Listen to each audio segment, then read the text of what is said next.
please, and make sure you're on mute. Thank you. If I notice that someone joins and the camera's on, I might just have to pause just to ask them to put their cameras on. As beautiful as I'm sure as the people of decorum are, it might just be distracting to see their faces while we're having our conversation here. So I'll just let this gentleman settle and then we'll start the meeting because it's just turned 7. Good evening, everybody. My name is Councillor Claire Hobson. I'm the chair of this Scrutiny Committee. So Scrutiny Committees look at policies that are proposed by the administration and in the area of strategic planning and environment, and will, for new policies or new proposals, will then, they will discuss it, and if they have a particular strong view one way or the other, that gets, that they can provide advice and recommendations to the Cabinet. But it's the Cabinet that takes the final decision. So we don't have any opportunity to veto or turn down a proposal, but we can send or even fully support a proposal, and it goes through. We are a part of the decision-making process on an advisory basis. I think it's important to set that out. Ultimately, it's the full council meeting that takes decisions on new policies and proposals and consultations and the like, and that's happening on Tuesday, and the Cabinet meeting is on Monday. So the purpose of today's meeting is to discuss the things on the agenda and feedback the thoughts of the committee to Cabinet, which is happening on Monday. Okay, I thought it was important to get that out because I think that helps. It's helpful context for the meetings. I'm going to get, sorry, Councillor, did you have any questions on everything? Okay, all right, thank you. So clearly we normally sit in a room next door and very few people come along, but clearly there's a lot of interest in this. So we just have 2 major things to discuss, big things to discuss on the agenda this evening. There is some public participation. We normally take that at the beginning, but as all of the speakers, we have 5 speakers this evening, have registered to speak on the second item on the agenda, we'll move that public participation on that. So it does mean that the people who are here will need to sit through the Maylands master plan discussion, but the 2 things are linked. So hopefully that will be that will be helpful. And I think so. We're just going to go straight through to the main agenda now. So any matters arising from the last minutes? Any comments on the minutes by the committee? Right, okay, thank you. We'll move on. Apologies for absence. Do we have any? So we haven't received any. Yes, please, Councillor Thomas. I just want to note that the action points, we've got 2 items where there are no apparent actions being reported. Okay. And I would like to know. So that I've been informed that they are outstanding, so we'll need a report on that. Can we have an update to share to the committee? So I'll make sure that officers write to all of us with updates on those 2 points. Thank you. Do we have any declarations of interest? Yes. Councillor Santamaria. My husband is a tenant of Maylands Business Centre. Thank you very much. Noted. And could I just, as both of the 2 councillors just showed us, if you could make sure you have your microphone on when you're speaking, because it helps. Otherwise, the people who are listening online won't be able to hear us. I've discussed public participation, which we will address on agenda item 7. I'm not aware of any matters referred to the committee for call-in, so we'll move on to that. So now we're moving to our first substantive point on the agenda, and I'm going to turn to officers who will introduce this, and then the committee will discuss any questions or comments on that. Okay, so over to officers. Thanks. Thank you, Chair. The report and the appendices provide the details to this master plan process. So just a brief introduction. Maylands Business Park houses around 650 businesses in its entirety, employing approximately 20,000 people across a range of business types. This master plan process was a council-led partnership with Herts County Council, Hemel Garden Communities, Herts IQ and St Albans City and District Council as joint funders, all of us, and the Crown Estate as a key stakeholder. The Master Plan process commissioned 3 key outputs: a 20-year vision for the business park, some immediate opportunities in the shorter 3 to 5 year term, and a design code aimed to guide future development. Within that, the piece looked at 4 key areas: placemaking and green infrastructure, movement, transport and infrastructure, the economy and business, and climate change. It's not intended currently for the master plan to be adopted as a supplementary planning document, but it will serve as a strategic tool to attract investment, set the vision and aspiration for the next 20 years. There's been engagement and collaboration throughout the process, not just with partners, but with businesses, Hearts IQ Board and through Hemel Place Board. And just in conclusion, subject to approval by Cabinet next week, the next steps will be to work with stakeholders and partners on a delivery plan, establish a Maylands-based business forum. We are proposing to set up a working subgroup of the Hemel Place Board who will be tasked with developing the delivery plan, monitoring progress, noting delivery and monitoring of the master plan and key actions within the Hemel Place strategy. Ongoing engagement will be undertaken with key landholders, stakeholders and businesses, particularly in respect immediately of the opportunity sites. We will coordinate and implement placemaking projects such as wayfinding and improved public realm, which was some of the key feedback from businesses as immediate opportunities for improvement of the park. And we will explore intervention and funding opportunities that are available to support the delivery of the master plan, both in the short term and over the 20-year period of the vision. I'll leave it there by way of introduction, Chair. Thank you very much. So as Diane said, we're going to take the papers as read. So over to the committee. Any questions or comments? No, we're all. Yes, Councillor England. So I would just say that although this, as Diane said, this doesn't have the status of a statutory planning document, it could end up having that status. And this is part of the workings behind the scenes of a local plan.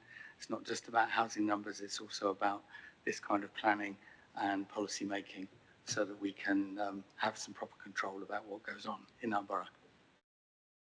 Thank you very much. And you're portfolio holder for Place, aren't you? So that's what, yeah. Thank you very much for that. Any other comments from the committee? Yes, Councillor Gale. Yes, thank you. Thank you very much for all the document, the extensive plan. It was very interesting. It's very encouraging to see some thought going into how this area is going to be developed in Maylands. I've got a few questions, if I may, about it, about the public realm, parking, the data centres and transport links.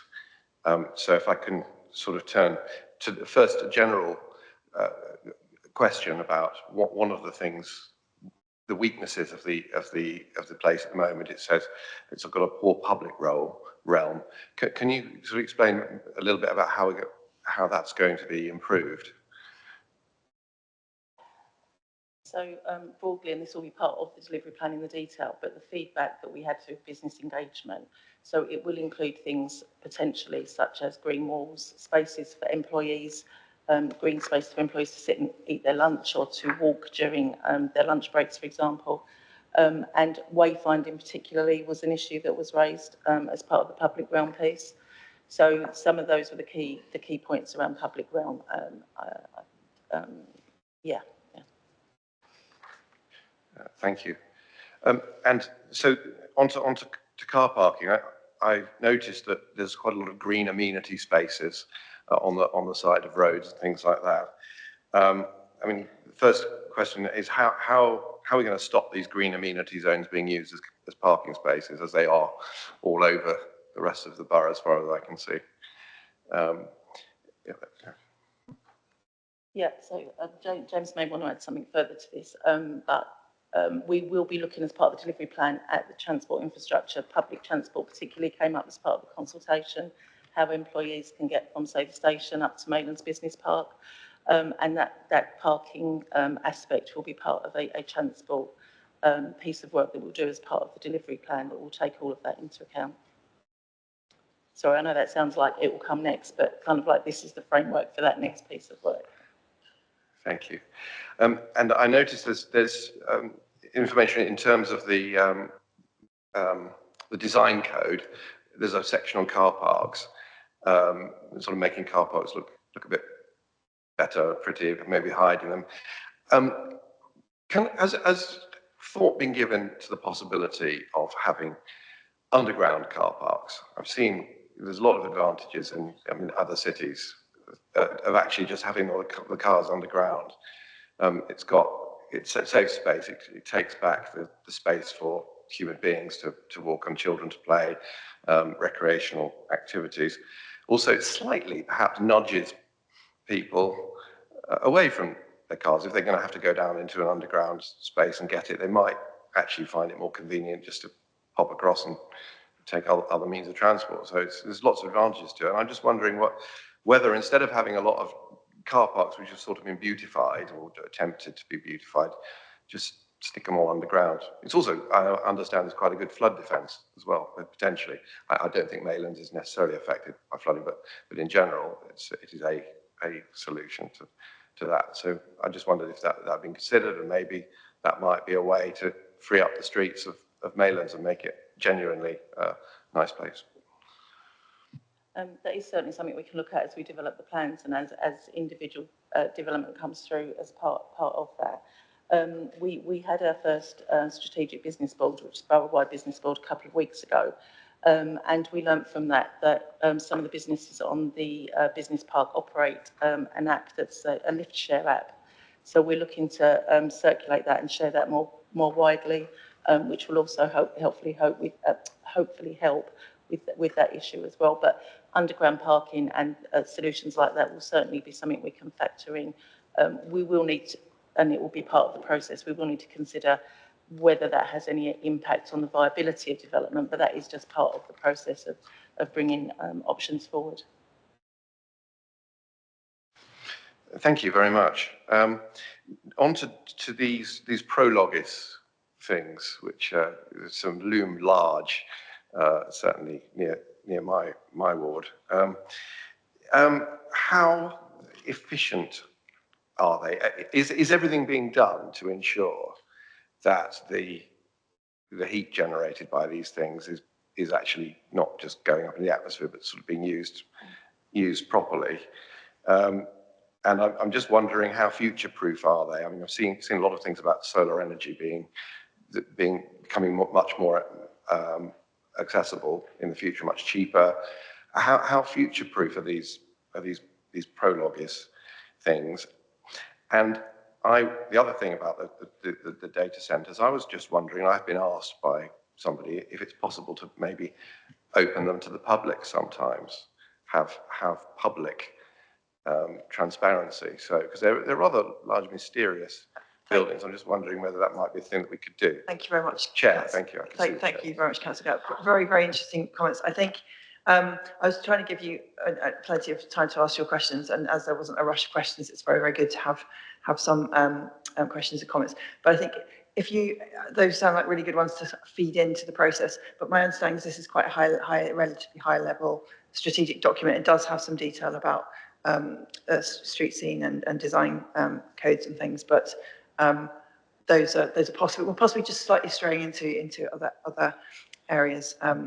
But thank you for that. Do you have any other comments on this? I'm grateful. I do have just a not much. There's not much more really. I promise. The other thing is to do with transport links to London, because I noticed that in the report as being something which we want to encourage, but we're at a disadvantage at the moment, currently, particularly from that part of Hemel. There's nowhere near a station. How are we going to compete with Thames Link, St Albans? Just half an hour in. How is that going to be addressed? I think that will probably. I'll probably just leave it there. Thank you very much. I think, is that covered in, because I think you did mention about the link to this. I know there's a lot of transport now, but is part of that, in order to make it a success, from what I understood from what you said, is that the link to the station, however one might do that, is really, really important. So I don't know if you want to just add to that, because I've...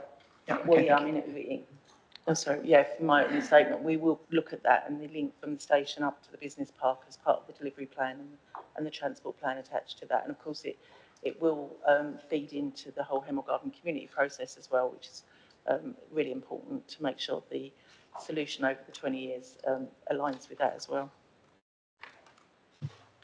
Thank you very much. Thank you, thank you. Before I come to Councillor Patterson, Councillor Timmins, did you have your hand up and did I miss it? If I did, apologies, and please make your comments and then I'll go to Councillor Patterson. Thank you very much, but it was partially answered by the last question. Thank you. That would explain why you turned your microphone off. Thank you. Councillor Patterson. Thank you for this presentation. I see that there's a residential strip on the western side to the west of Maylands Avenue. Is that going to be expanded with more residential land, or is it just what's already there?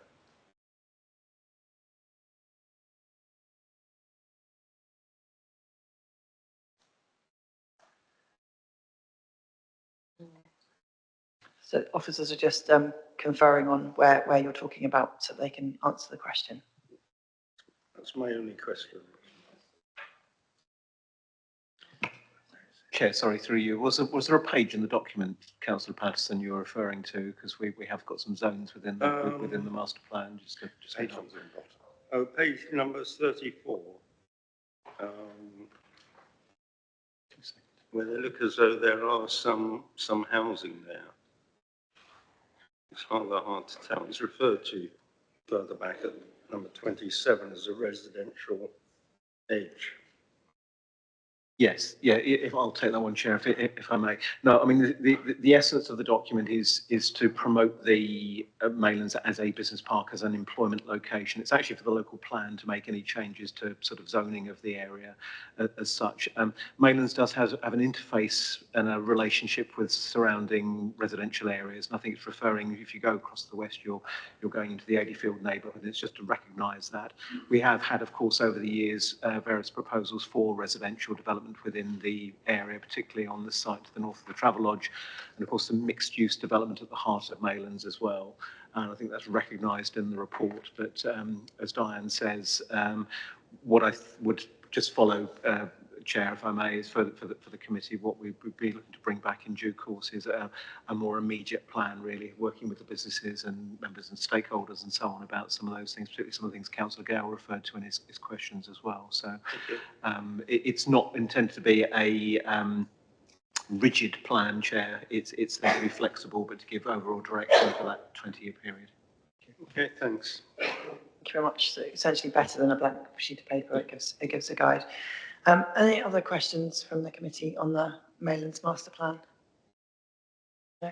Okay, thank you. I think, officers, you've had a pretty good steer, and very similar themes to what we see on this committee about sustainable transport and things like that. So take those away, as you are very good at doing, and we look forward to the next iteration. And of course, if anyone does have any particular comments around ward issues to do with this, or just general, I'm sure that Diane and her team would be very happy to receive those outside the meeting. Thank you.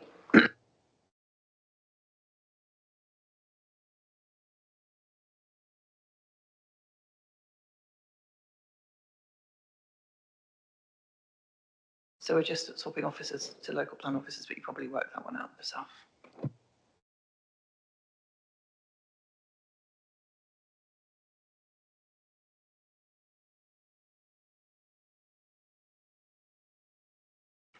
Right, so thank you. Now, whilst the officers are settling, we're going to go do the public participation first. We have 5 speakers. You each have 2 minutes each. There should be a timer coming up. I'm afraid, as I don't really like to be rude, but I'm afraid I will have to cut you off at the 2 minutes just to be fair, and also to keep the meeting going on. So I'll just run through the order so that you're ready to speak. So we're going to take Helena Morris first, Emma Levy-Veld, Rachel Stainfield, Graham Bright, who's replacing Stephen Bailey, and Keith Baker. So that's the order in which we're going to do these. Without further ado, we'll go straight into Helena Morris, please, and your time will start as soon as you start speaking. Thank you. Thank you. I'm a resident of Berkhamsted living off Shooters Way, and I want to express my concerns regarding the local plan in reference to the sites BKO2 and BKO3, Haslam Fields and BFI. While development and growth is important, done without robust infrastructure and thoughtful planning risk causing irreversible damage to our community. Let's consider the realities surrounding those sites today. Traffic on Shooters Way is already at breaking point. Congestion does not already pose a nuisance, but also a severe danger to the local school children, of which we owe the right to have a safe journey to school. Inadequate street lighting does not light our paths. Blocked and overflowing drains already highlight the issues with our existing infrastructure. There are no shops at the top of Berkhamsted. Our primary schools are full to capacity, and young families have to take a drive to the nearest playground. I ask you to deliberate and put under scrutiny tonight the crucial point. The National Planning Policy Framework emphasises the importance of infrastructure in local plans. How can we justify new housing allocation without a robust strategy for the A41 access? Individual developers won't do this as they bring forward piecemeal planning, and we ask you to consider this now. While the plan advocates for sustainable travel, where are the specific proposals in widening pavements and cycling routes that need to happen? I would also draw your attention to the Crest Nicholson plans to submit an application for Blegbury Gardens this December. It has been removed from tonight's allocation list. Will scrutiny be applied by the council to that, knowing it's not part of the future plan? Haslam Fields and BFI were previously removed several times from the local plan and added back with no justification. This lack of transparency raises concerns about the integrity of this particular part of the planning process. Another point worth scrutiny. Thank you. Thank you very much. Perfect on timing. So what we'll do is we'll take everybody and then we'll have the presentation officers and then the committee will discuss it. But as you'll see us all taking notes, so we will be referring to the points that you've asked us to look at. Thank you. And then we've got Emma Lelyveld, if I said that correctly, even vaguely, second time. Thank you. Over to you. Thank you. I live in Tower Close, opposite Haslam Field in Berkhamsted. To my knowledge, Haslam Field has been considered for the local plan 3 times and rejected 3 times.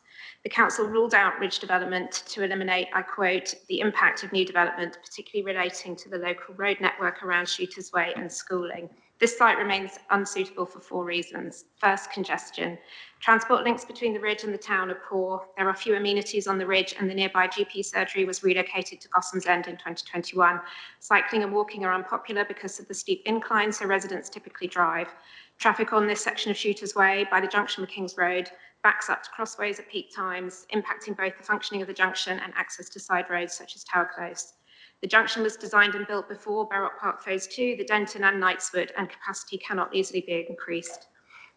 The impact of the 120 new dwellings at the Denton and Knightswood, adjacent to Haslam, has not been felt because they are not yet occupied. Pedestrian safety. Both the road and pavement on this part of Shooters Way are narrower than the norm. Large numbers of children walk to 3 local schools in both directions. They have to step into the road to pass each other, and there are frequent near misses between wing mirrors and children's heads.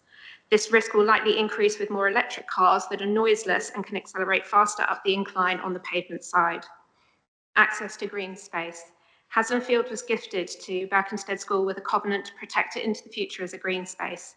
While the field is no longer open to the public, it is hired to local groups which make good use of it at weekends and in school holidays. Relocation to Haresfoot will make it less accessible to the community. No new local services.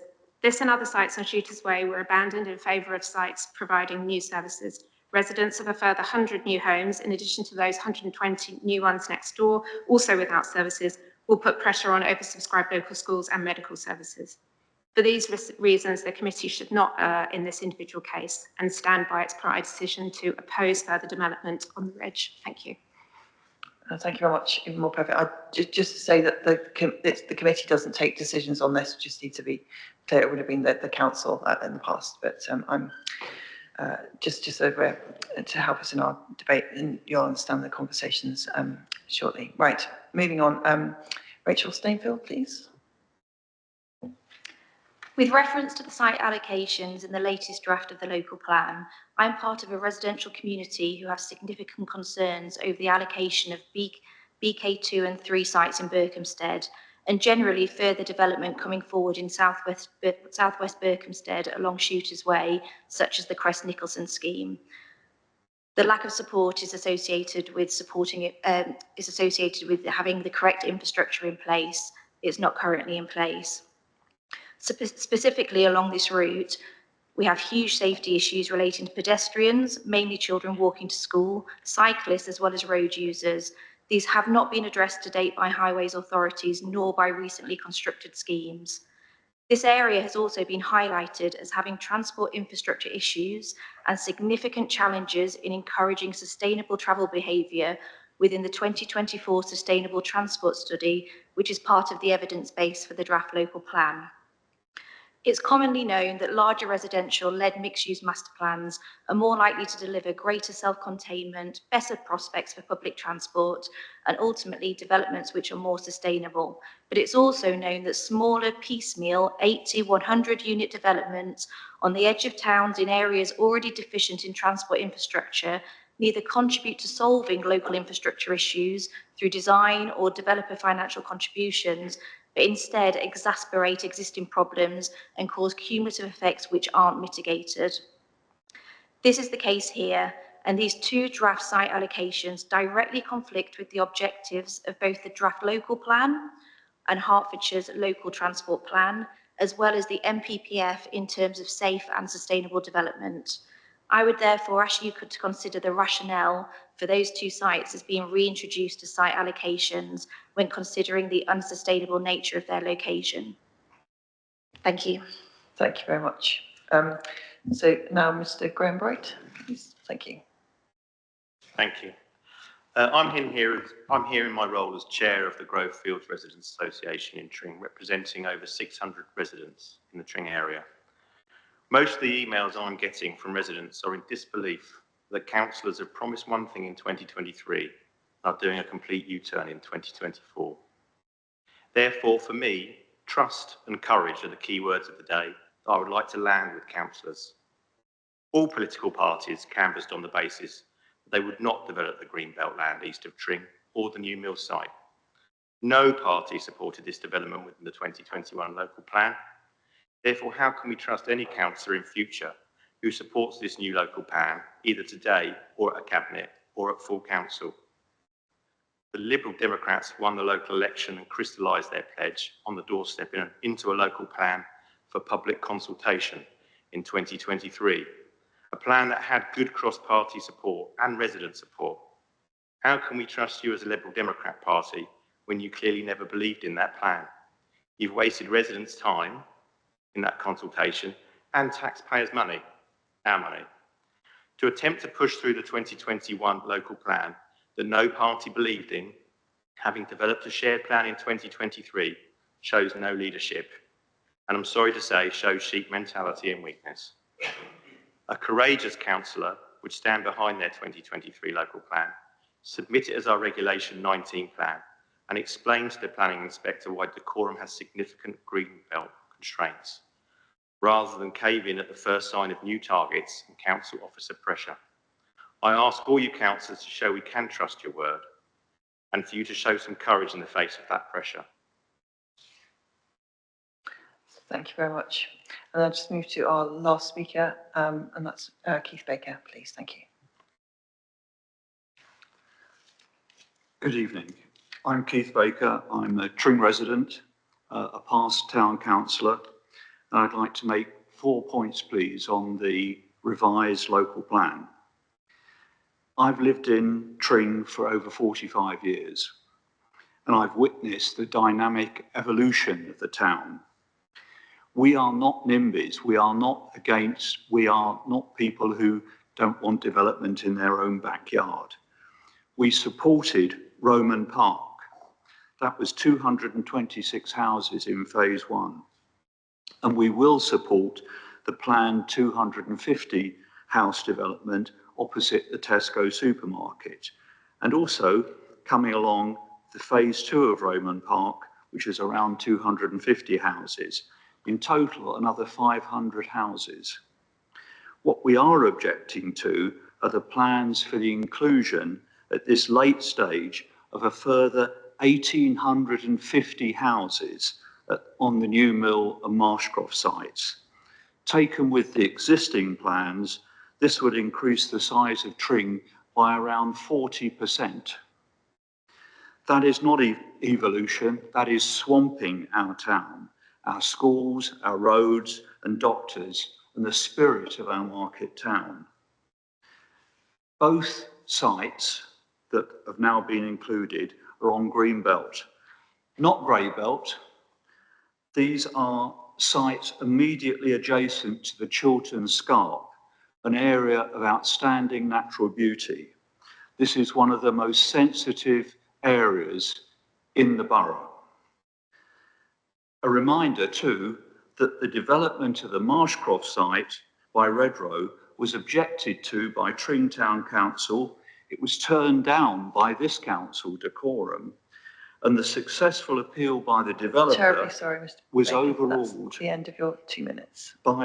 I'm sorry, this is really important, and I haven't got much more. Okay, if the committee, I'm all for democracy, yes. Sorry, Mr. Baker, go ahead. Okay. And that appeal was overruled by the Secretary of State on the grounds that the damage done to the Greenbelt and the AONB was not compensated for by the meagre benefits offered by the developer. Graham has already talked about political trust, so I won't repeat that. But in conclusion, we are not NIMBYs. We support proportionate development, like the further 500 houses opposite Tesco and phase 2 of Roman Park. We have made significant contributions to Decorum's target for new housing. We expect full support for these views from our elected representatives, and we strongly urge you to revert to the previous draft of the local plan for Tring. Thank you. And thank you for the extra time.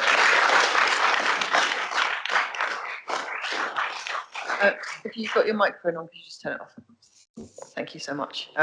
Thank you to all of those speakers, very crisp and very clear. And I think that will really help the committee in its deliberations, so thank you.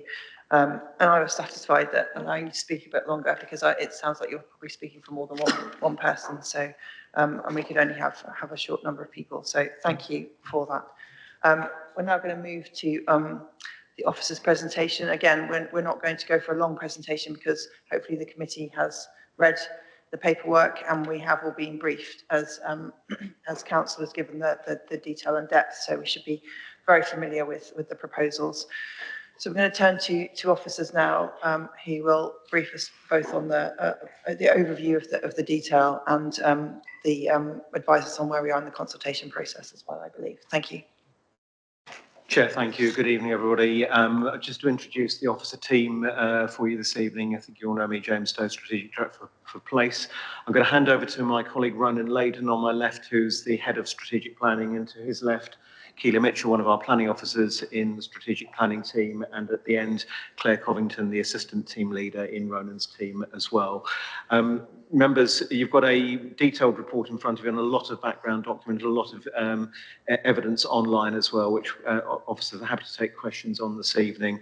But if I could hand over to Ronan now to take you through the report, and then over to you, back to you, Chair, for questions. Thank you.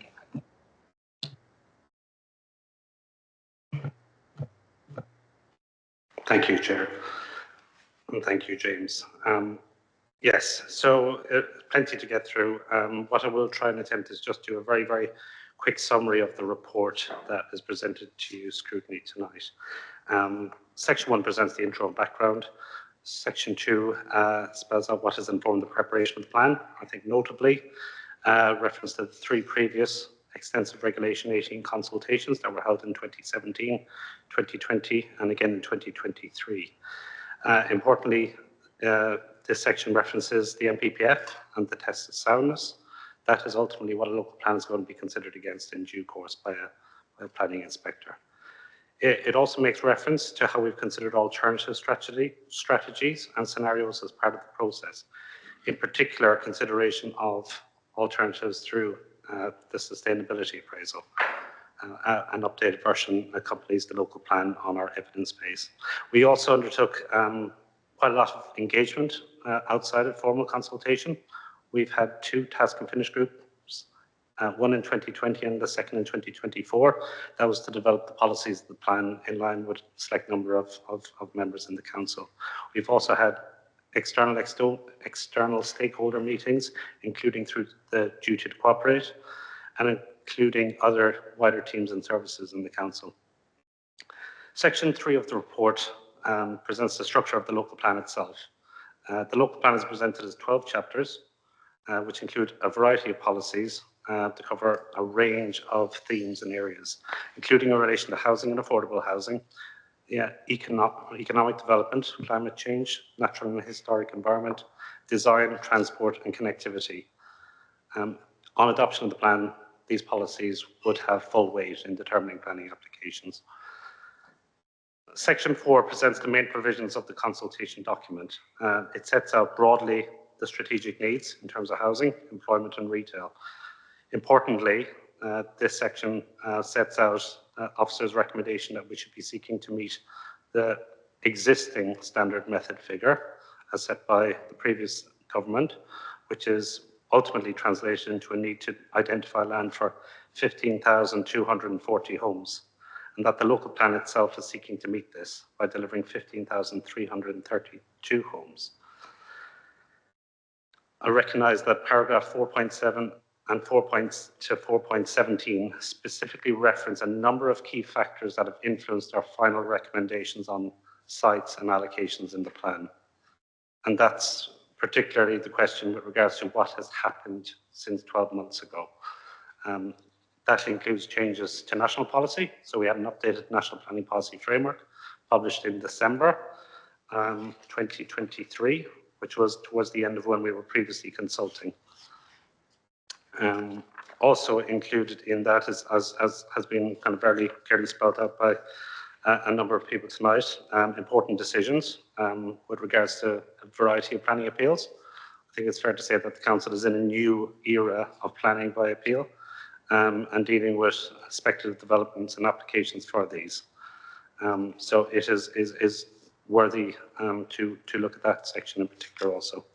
Section 5 just provides an update on where we are with the duty to cooperate, which is a legal requirement of plan making. We feel that this plan meets the legal requirement of the duty to cooperate. Section 6 is also an important section. It discusses options and alternatives considered.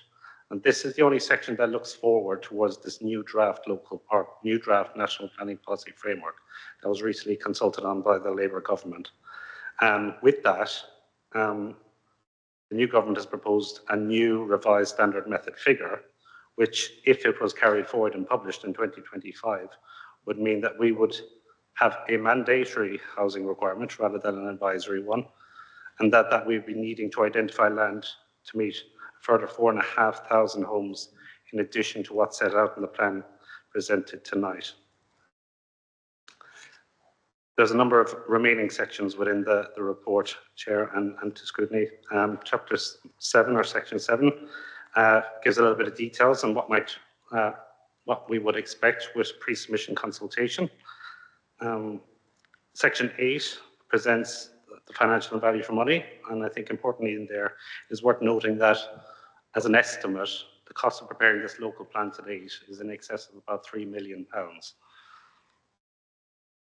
Section 9 presents the legal implications and 10 the risk implications.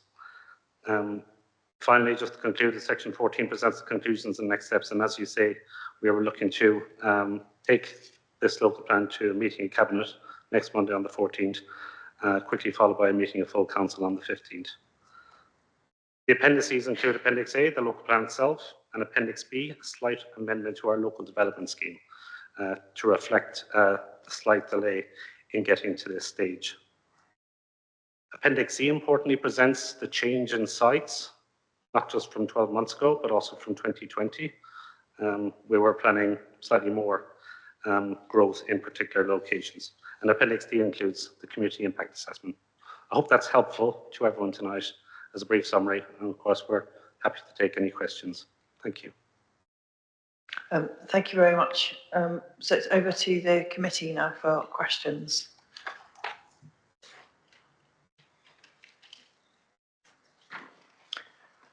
Oh, yes, sorry, I have to get used to using the microphone because we don't normally have these in the committee rooms. Councillor Timmis, you're first, please. Thank you, Chair. First of all, I'd just like to remark that we received sort of 500 pages of this agenda, and I don't feel that it's reasonable to expect us to be able to scrutinise it fully with so much to look at and consider, and not that much time. Having said that, I would like to comment on some of the this development, our local plan, in saying that that I don't particularly agree with the idea with the word releasing green belt. I don't think it's releasing green belt. It sounds like green belt would be really happy to be released. It's actually taking over and building over green belt. And in this case, in the plan, I calculate it's 1,235 acres. That's a lot of green belt, and a lot of it is good agricultural land. And I think not grey belt necessarily, and I think that should be taken into account. And that's all I'm going to say at the moment. Thank you. Thank you, Councillor Timmis. Councillor Patterson. Thanks for the presentation. As I'm also a Tring councillor and Mayor of Tring, this is obviously deeply concerning that we're expected to take on such a vast number of new homes. And we've got to proceed on the assumption that the infrastructure will be provided. I mean, how could we possibly be sure of that? To my mind, there isn't really a strong case, despite what the officers have said about having so many houses. They seem to be assuming that the draft MPPF is going to be exactly the same when it's completed, despite all the representations from very many councils to say that it's unreasonable to expect identical percentages, whether you've got Chiltern's AONB and got a green belt, for example, or if you haven't got anything like that. So I suspect very strongly that the government will mitigate this when they come to the final MPPF. So I'd much rather that we waited until we saw the final version rather than rushing this through. Another thing is I'm concerned about the SAG that's at Marshcroft. I was concerned when I saw it at the public inquiry because it strikes me as pretty inadequate.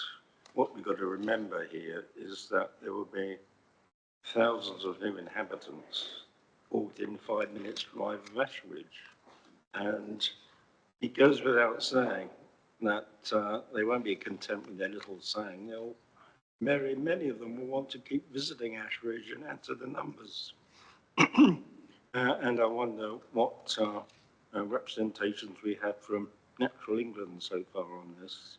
I may make one or two more comments later, but that's it for now. Thanks. Okay, thank you very much. I'll take another couple and then I'll go to officers to respond and then we'll continue. Councillor Capozzi. Oh, sorry.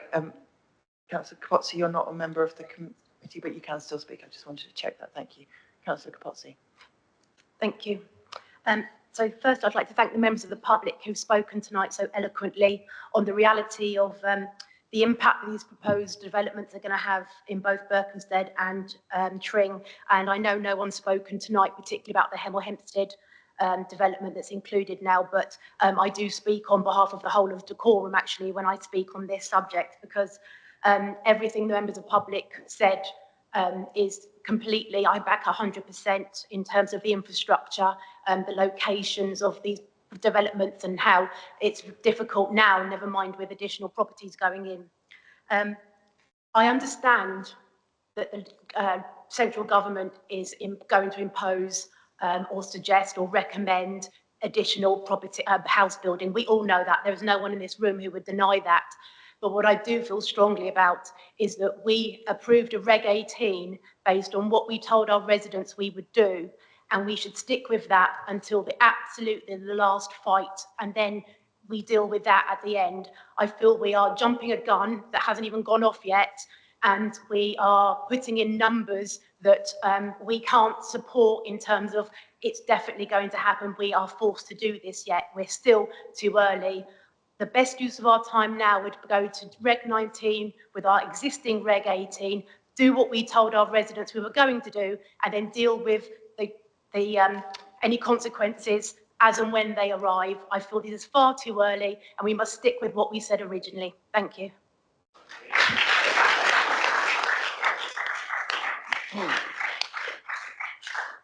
Thank you, Councillor Capozzi. I've got Councillor Pringle next on my list. Thank you. Thank you, Chair.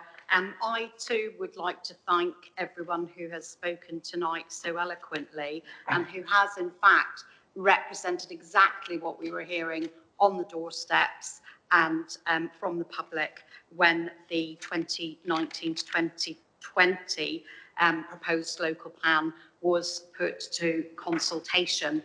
And it's easy to forget for some people, but not for me, just how strongly people felt. There were centenarians writing handwritten letters. People were very, very upset at the loss of Greenbelt. There's something very special about Greenbelt that people who may not live as long as perhaps the local plat that the building would take to build still feel very, very strongly about passing on to the next generations to come the precious green belt. And I know that I was elected saying that we have to save the green belt because once it's gone forever. There is a bigger issue in the room, which has already been alluded to, and that is about democracy, integrity, and keeping promises. And I think we are in a state where democracy is in crisis. And at least in this country, we should stick with what we were elected to do. And it was in the manifesto of the current administration that we will preserve the green belt, we will build in towns on brown belt sites, and there is so much more that can be done. I'd also like to thank the officers for their unending hard work on this, because of course they do as they are led by the political leadership. And I know the work that went in with the previous portfolio holder last year. Not a day was taken off to deliver a proposed Reg 19 that actually reflected what the public wanted. And that is what democracy is about.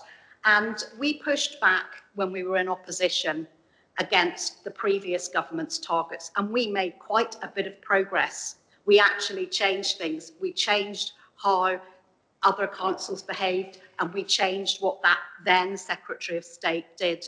We need to push back. Of course, we are in real politics. Of course, there might be higher targets, but it is not leadership just to sit back and not do what we were elected to do. Thank you, Councillor Pringle. I've got Councillor Gale next. Thank you. Thank you very much. It's a question. Last year, almost a year ago, the council unanimously approved a local plan. We had our eyes, as far as I was aware, we had our eyes open to the fact that the numbers of houses we were building were below the recommendation, and that was recognised and understood to be a risk. It was also understood that the likelihood was that there would be a change of government. It wasn't certain, but we sort of thought there was likely to be a change of government, and yet we still were advised, and we did, and unanimously approved the local plan. My question is really, I suppose,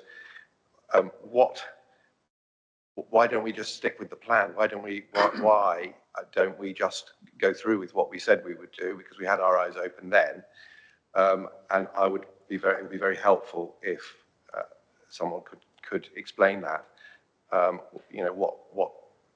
What would be wrong with just doing what we've done? Thank you very much. I think because a lot of these themes are similar, I'm going to allow, if that's all right, officers to everyone to have a conversation. If we start to go into areas that are outside of what we've already discussed, I might just pause so you can answer those. But as the themes are relatively similar, I'm going to continue if that's all right with the committee. I've got Councillor Anderson as the next on my list. Thank you. Thank you, Chair. I think there's been a bit of a misunderstanding about the purpose of tonight's meeting, because we are supposed to be scrutinising the detail of what's been proposed here, and the actual decisions will be taken at the council meeting next Tuesday.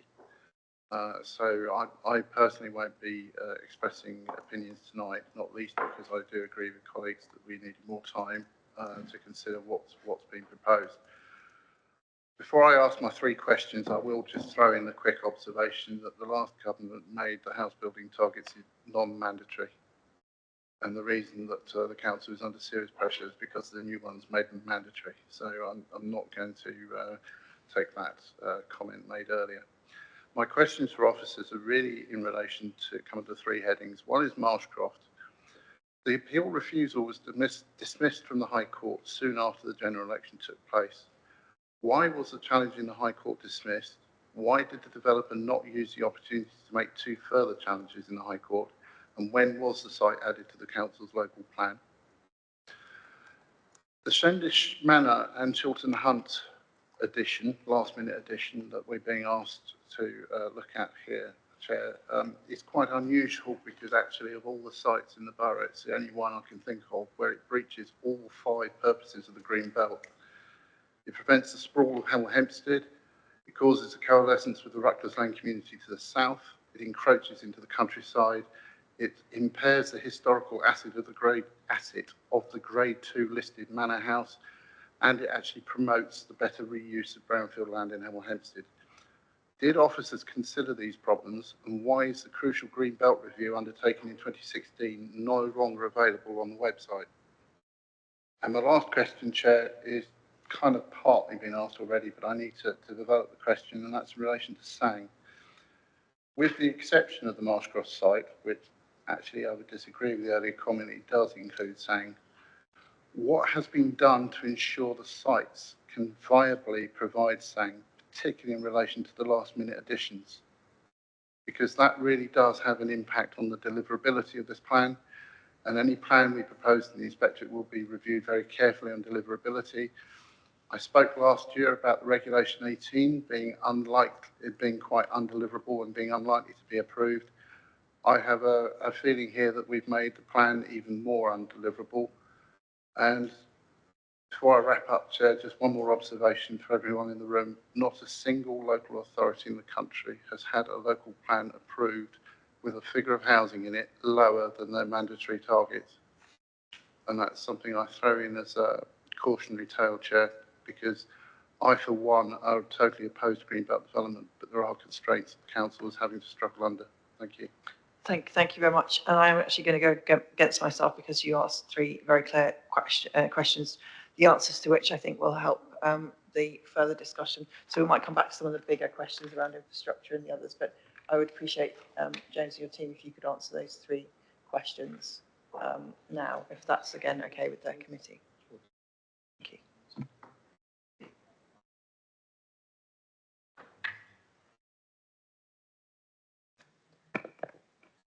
So just before, for anyone online, microphones say that I'm Diane Southern, but I'm Keely Mitchell. We just haven't managed to swap them around. I can take the first one on the High Court dismissal, if you like. The judicial review of the Marshcroft decision is separate to the inspector's decision. A judicial review of any appeal decision is to do with the legal merits of the decision. We've got separation of powers. It wouldn't be within the powers of the courts to say that the decision is wrong or dismiss the decision made by the inspector or the Secretary of State. It purely looks at the legal merits of how the decision was made. So it's a slightly different process, but that was why it would be if the High Court determined that there wasn't a legal or procedural error with the way the decision was made, not necessarily an issue with the decision itself. Thank you. If I can add just, I think on the first point regarding the Greenbelt evidence, I've just checked our evidence page. It has been completely refreshed to take account of the fact that everything on that page constitutes the evidence that informs our recommendations, and it is extensive, and we appreciate that. But ultimately, a lot of work has gone into this at the same time. The Greenbelt evidence is there. It is under the section Climate Change, Sustainability and Natural Environment. And the stage 1, stage 2, and stage 3 studies are there on that.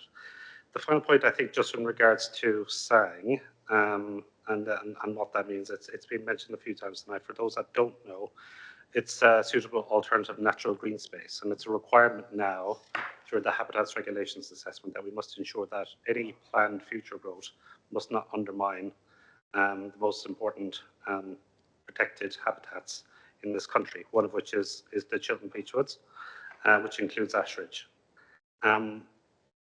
As part of our evidence base, we have prepared a Habitats Regulations Assessment. That is something that says we have to put in, it considers the growth, it considers everything we know to date. As part of the process, we've identified a network of what we call SANGs to offset the pressures of growth, not just from allocations, but from speculative developments and otherwise. It is that network that is important. It is not one in isolation. It is giving people more choice to go to places. And it is never the expectation or intention for us that we want to stop people from enjoying ash ridge. It is the purpose of the plan to ensure that we reduce the harm at ash ridge. And what we are only dealing with is new homes, not the existing pressures. So because of that, the plan through one of the strategic policies on Chiltern Beechwoods allocates a number of SANGs. It also includes what was called a gateway site, which is something we're developing with the National Trust, which is seeking specifically to reduce the pressures on Monument Drive by relocating the car parks off the protected site and onto land nearby. That is where the largest source of harm occurs. And as part of that, that we see that as a very significant and important key to unlocking the overall mitigation. A final point on that is that the Habitats Regulation Assessment, we have shared our mitigation strategy on SANG with Natural England. They've come back to us in writing and confirmed that they are content that that constitutes sufficient mitigation to offset those pressures. So I hope that's helpful clarity. Thank you very much. So I've got three more people to speak, and then we'll go to officers. So I've got, I think Councillor Allen is next on the list. Thank you. Thank you, Chair. I'm very struck by what Councillor Anderson said. We need to remember that we have a responsibility to deliver a plan-led, not developer-driven development agenda in this borough, whatever the manifestos we've been elected on. And on that note, I wondered whether officers could talk us through the process by which alternative sites have been looked for and decisions made on to whether to include those in the Reg 19 document so that we can be sure that every effort has been made to take pressure off Marshcroft and Tring. Thank you. We're noting the questions as we go along. And Councillor Mitchell. Mine are similar to Councillor Allen's point. I just wanted assurance from the officers that we have exhausted all possible brown and what we now classify as grey belt-filled sites, and that we have explored and exhausted them fully. Thank you. So Councillor England, to finish the portfolio holder for place, and then we'll go to officers, and then we'll come back to the committee. Thank you. Sure. Thank you. First of all, I want to address the public participation. Thank you everyone for coming tonight. I've been a councillor for 8 years, and people who have known me for that time will know that I've always talked about the need to get more people in to the council building to see what we do. So you might not like what I've got to say, but I'm really pleased that you're here.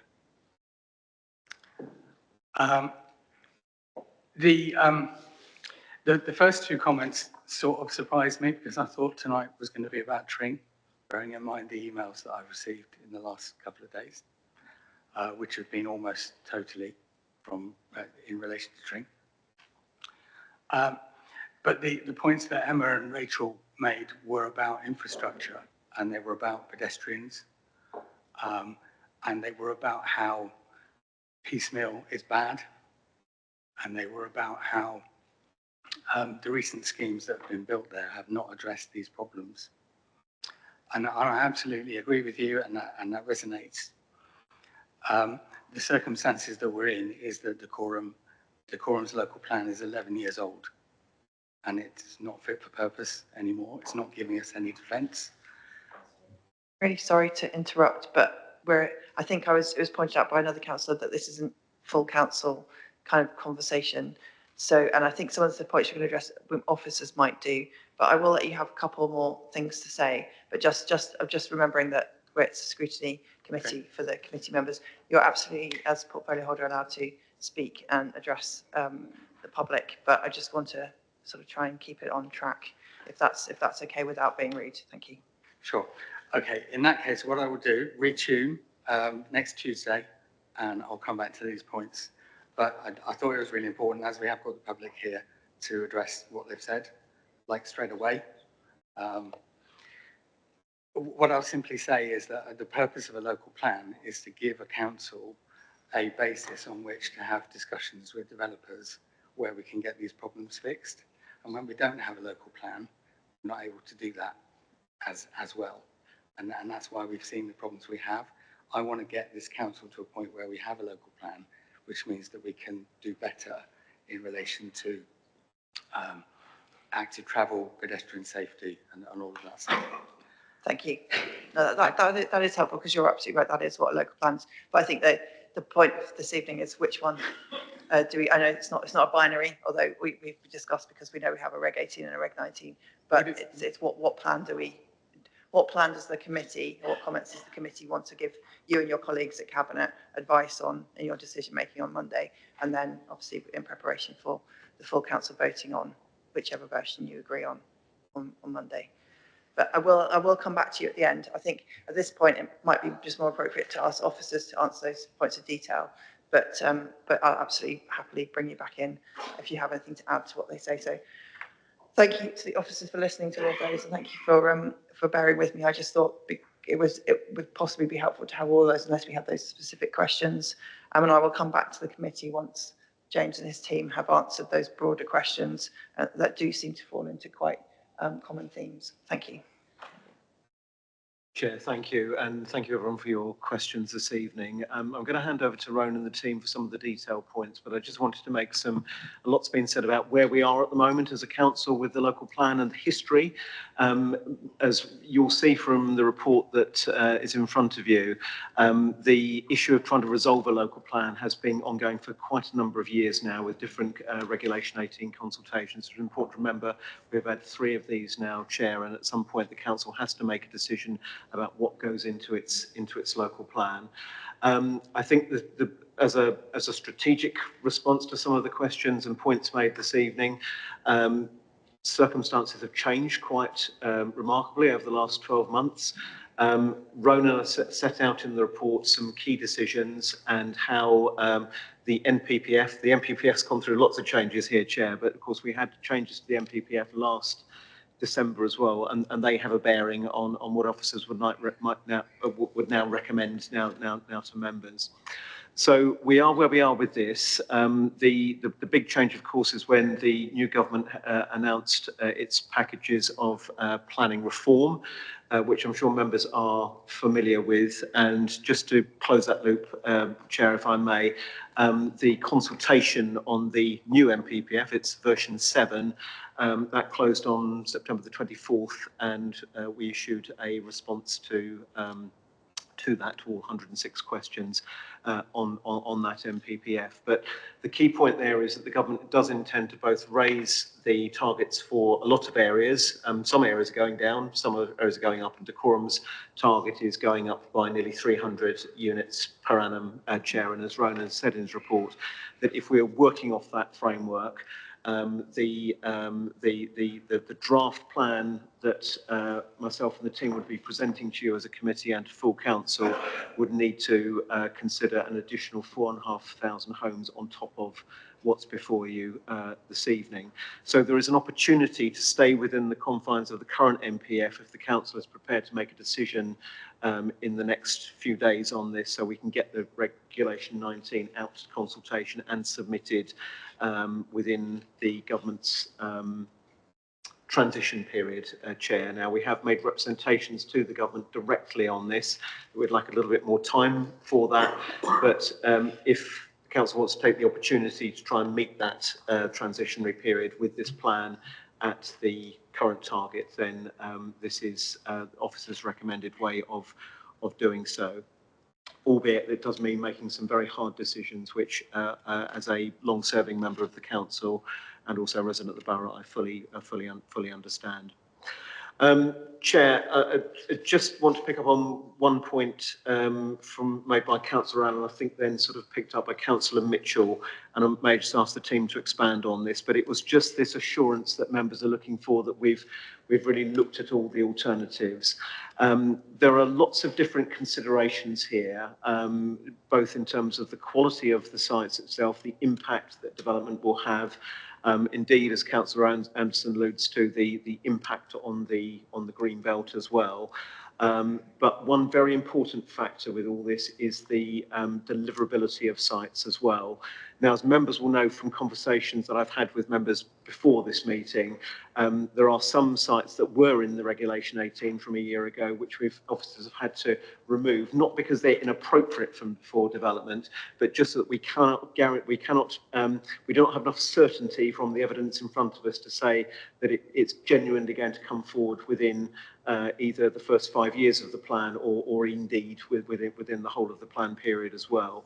So we have to, when we get to that public examination period next year, where the plan is under scrutiny and it will come under challenge from other landowners, from a whole variety of quarters, if you like, we have to demonstrate that what's in front is genuinely deliverable. So some of the sites that have been referenced this evening, Shendish Manor, as Councillor Andrews referred to, and appreciate this is a challenging issue for Tring residents, but Marshcroft would have to put into that category as well, knowing what we know from the developer and their intentions as well. So those do play into that. So I'll pause there, Chair, and I'm going to pass to Ronan now to either add to that, but then to work through the other points, and I may just add in if that's helpful, Chair. Thank you.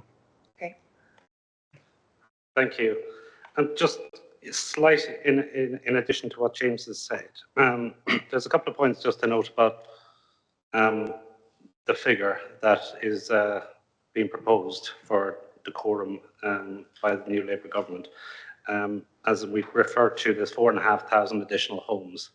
It's not just a figure, it's got a calculation behind it. And one of the key instruments that informs why the figure is going up so much is because of affordability.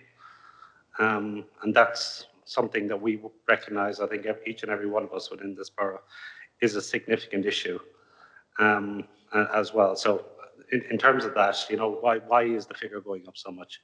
It's because a key factor for those areas that are unaffordable is that the new government is suggesting that we need to build more homes to make things more affordable.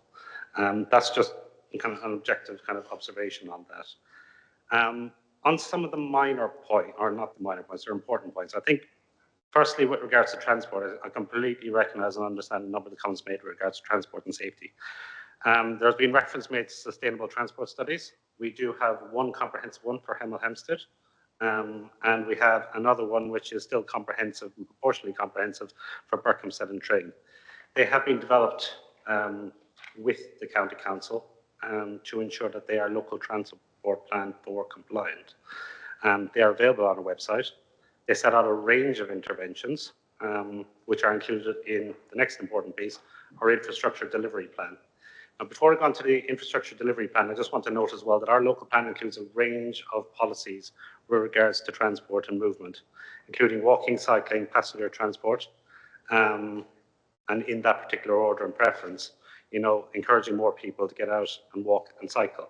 The recognition is that we do need to get more people out walking, cycling, use motors, but it has to be safe. And there's policies within our plan that deals with that. And it's only with an up-to-date local plan that we actually have local control of this. We're not relying on the national policies to determine these matters at a local level. The second point, which I've just briefly mentioned upon, is infrastructure, wider infrastructure. It is on our evidence page as well, at the very, very bottom, under the section called infrastructure delivery. I recommend people do have a look at that if you have some time. That has been prepared, again, through engagement and consultation with a wide range of service providers, including the NHS, including police, including the County Council on a wide range of matters, including extra care provision, transport, and other matters. It's been very, very extensive, and the consultants are up when they were finalising it and shared it with us, said, in their view, it's one of the most comprehensive infrastructure delivery plans they have ever prepared as consultants. It includes 900 rows of interventions for the whole borough. That covers every element of infrastructure. It includes new schools, secondary schools as well, in addition to primary schools, new sports hubs, centres, pitches, halls, health. It goes on. It is there, it is available. We are not trying behind it. We have prepared this on the basis that we expect this to be sufficient enough to justify it. Importantly, every single one of those interventions have been fed into a viability study for the local plan to make sure that the costs and burdens expected of developers will be delivered.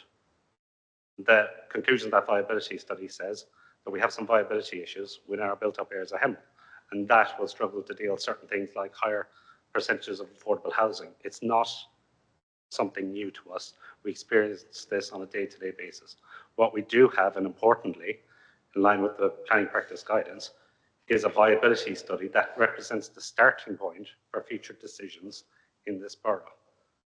We've never had that before, and therefore we'll be in a much stronger position to defend and justify the need to deliver infrastructure.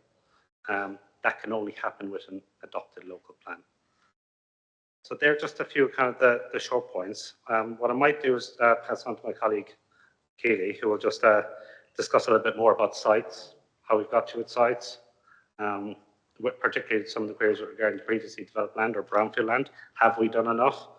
But yeah, I think before I do, there's one probably final point I'd like to add, and it's about the question of should we go with a lower housing figure?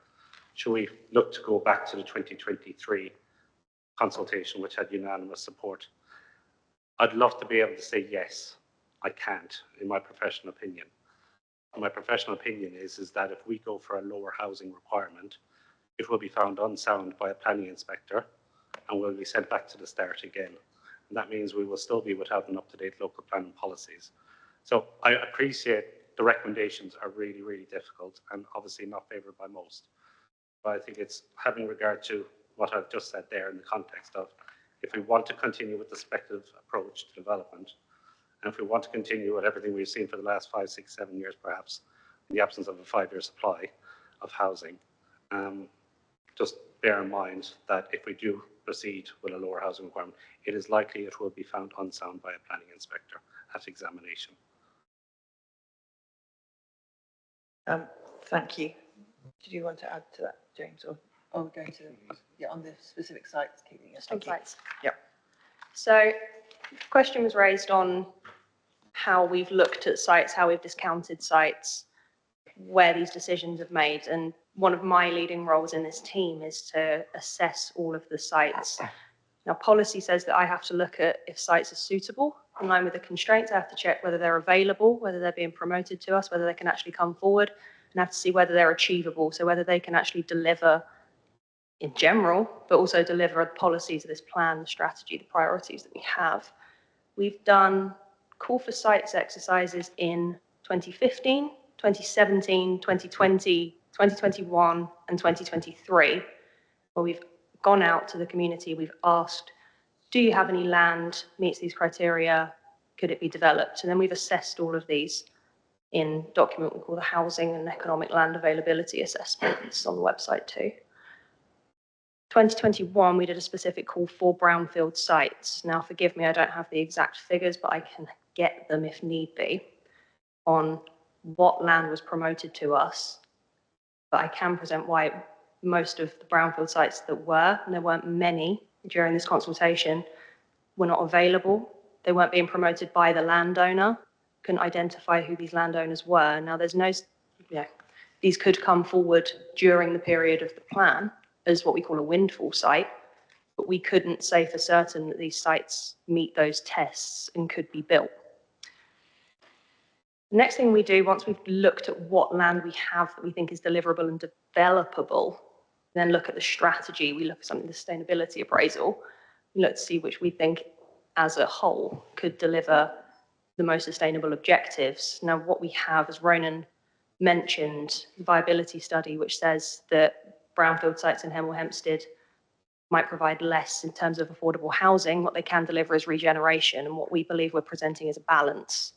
So we can regenerate brownfield sites, which we know are available. They're allocated in the current plan, Hemel Hempstead Station. We've got Apsley Mills Retail Park later on in the plan period. We do have brownfield sites that we are looking to allocate for development. But also we have greenfield sites, which we know can deliver primary schools, health centres, family-sized homes. And these are all priorities which have been raised to us on the 3 Regulation 18 consultations we've done. So all of this has been scrutinised by myself, my colleagues, by stakeholders, informed by lots of different evidence studies to look at exactly why we can't have these sites. And then we're also looking, as part of the plan and in the policies, in section 2, we commit to preparing design codes and further master plans for the town centre and for the informal area known as Two Waters, where when these sites do come forward, that they have strong design guidance. Now, just to say, on those areas, the town centre and Two Waters, they are delivering 1,500 homes of brownfield regeneration each. And we also have high, what we call windfall allowance. So we are planning for this brownfield regeneration too, but we think that we selected a strategy that not only meets the numbers and is sound, but delivers that balance of the infrastructure too. Thank you very much. I'm going to turn back to the committee now. And again, in the context of scrutinising what's before us, because we will have another opportunity at full council on tactics, maybe. So I'm going to go to Councillor Pringle next. Yes, it was one question that you haven't, well, a very specific question about the brownfield. We have the old Debenham site. Has that been included in the numbers? And if not, why not? Keelan, please. Yes, the Debenham site is allocated as a riverside. So yeah, that's in the plan. Thank you. Thank you. Councillor Gale. Thank you. Thank you very much. Just following up on what Ronan said, in answer to my question about the likelihood that the previously approved local plan would be rejected, could you help us by explaining what the implications of that would be? Does that mean that we simply try again with what we've got now, or does it actually potentially mean we would have to build an extra 4,500 houses as per the new guidelines? What are the sort of parameters of that? That's a really good question. So the question I had is, what are the consequences of going with the Reg 18 and not going with the Reg 19, I guess, is the roughly simple question. Yeah. If I may, it's a valid question. I'll try and keep it simple because what we have is a draft National Planning Policy Framework that's not finalised, so it could change. And in that, we have transitionary arrangements which are similar. The high likelihood is if we do a further Regulation 18 consultation, is that... Sorry, I'll just go back. Sorry. So it's going to Reg 19 with the Reg 18 or something more similar to that we had, if that makes sense. If we take the 2020.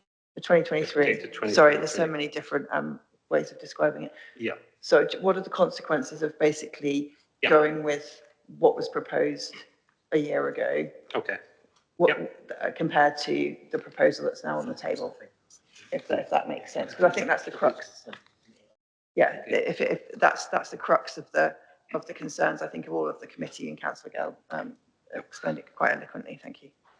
Okay, so I'll try and be helpful. I'll try to draw upon the scrutiny report, if I may, because there's an important point in there. I've referenced fleetingly earlier about the fact that in December 2023, government at the time published an NPPF, a revised NPPF. We call it NPPF 6. We have quite a few recently. And we're looking at the next one on the horizon, which is NPPF 7. NPPF 6, dare I say, was not quite carrying forward the tone of the government at the time with regards to many ministerial statements, many comments that says, when we consulted last year, we were working on the basis that the tone of what was being consulted on was that Greenbelt in itself can justify a lower housing plan or lower housing requirement in your plan. That was what was being consulted on. That's what informed our recommendations from 12 months ago. Now, when we consulted on that plan, that was on that basis, that we had some more strong reasons, and a lot of ministers kind of getting behind that statement. When they published the NPPF in December, that wasn't included. And some of that elements are importantly set out in paragraph 4.8 and 4.9 of the scrutiny report. The draft NPPF proposed that authorities were not required to review and alter greenbelt boundaries if this would be the only way of meeting needs in full. That was in the draft that informed our recommendations. That was deleted from the final version. As a result of that, the change is clear that greenbelt should not in itself justify a lower housing requirement. And we consider that to be a substantial revision on where we were at this time 12 months ago.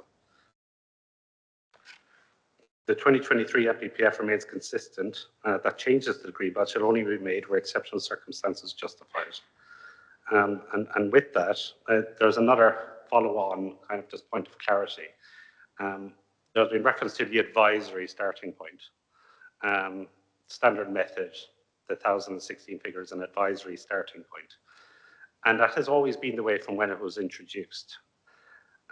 When you read the detail of what National Planning Policy Framework says in December, it basically sets out a couple of examples where you can change from that standard method. One of which in particular is that there are islands with no land bridges that have a significant proportion of elderly residents. And the other one they referenced and cited was a university city, which has a significant amount of students. They consider them as potential examples to look at an alternative to the standard method. Now, if you follow the process, and we've checked with our consultants on this, on the housing needs assessment, they have said you don't have a demographic justification to look at changing from the standard method. And equally, when you read the guidance, very, very unclear what happens with the advisory. Our interpretation is, as with most authorities across the country now, is that it becomes that if you cannot identify an alternative approach, it becomes your requirement and you should be planning for that. And that is hopefully clarity that where we were this time last year, we are working on the basis that Greenbelt is in itself enough to justify a lower requirement, and that the standard method, which it dictates the 1,016 dwellings per annum, is an advisory starting point in the context of that. Now, both of those have been tweaked in many ways, not being kind of really drilled down in clarity in the new NPPF. So thank you. That's helpful, I think, in explaining where we Forgive me,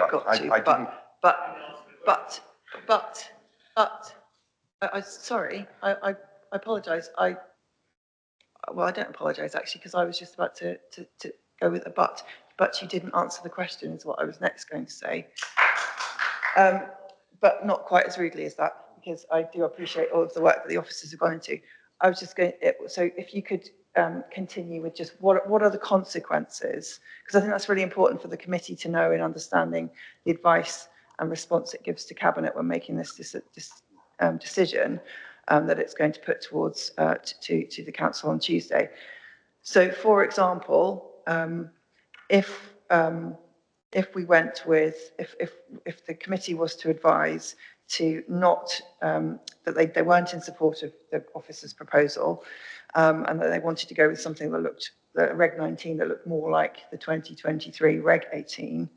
What is your advice? What are you saying are the consequences of doing that? Because I think that's the real decision that the Cabinet is trying to make, if I've understood from the briefings and from what we've discussed tonight.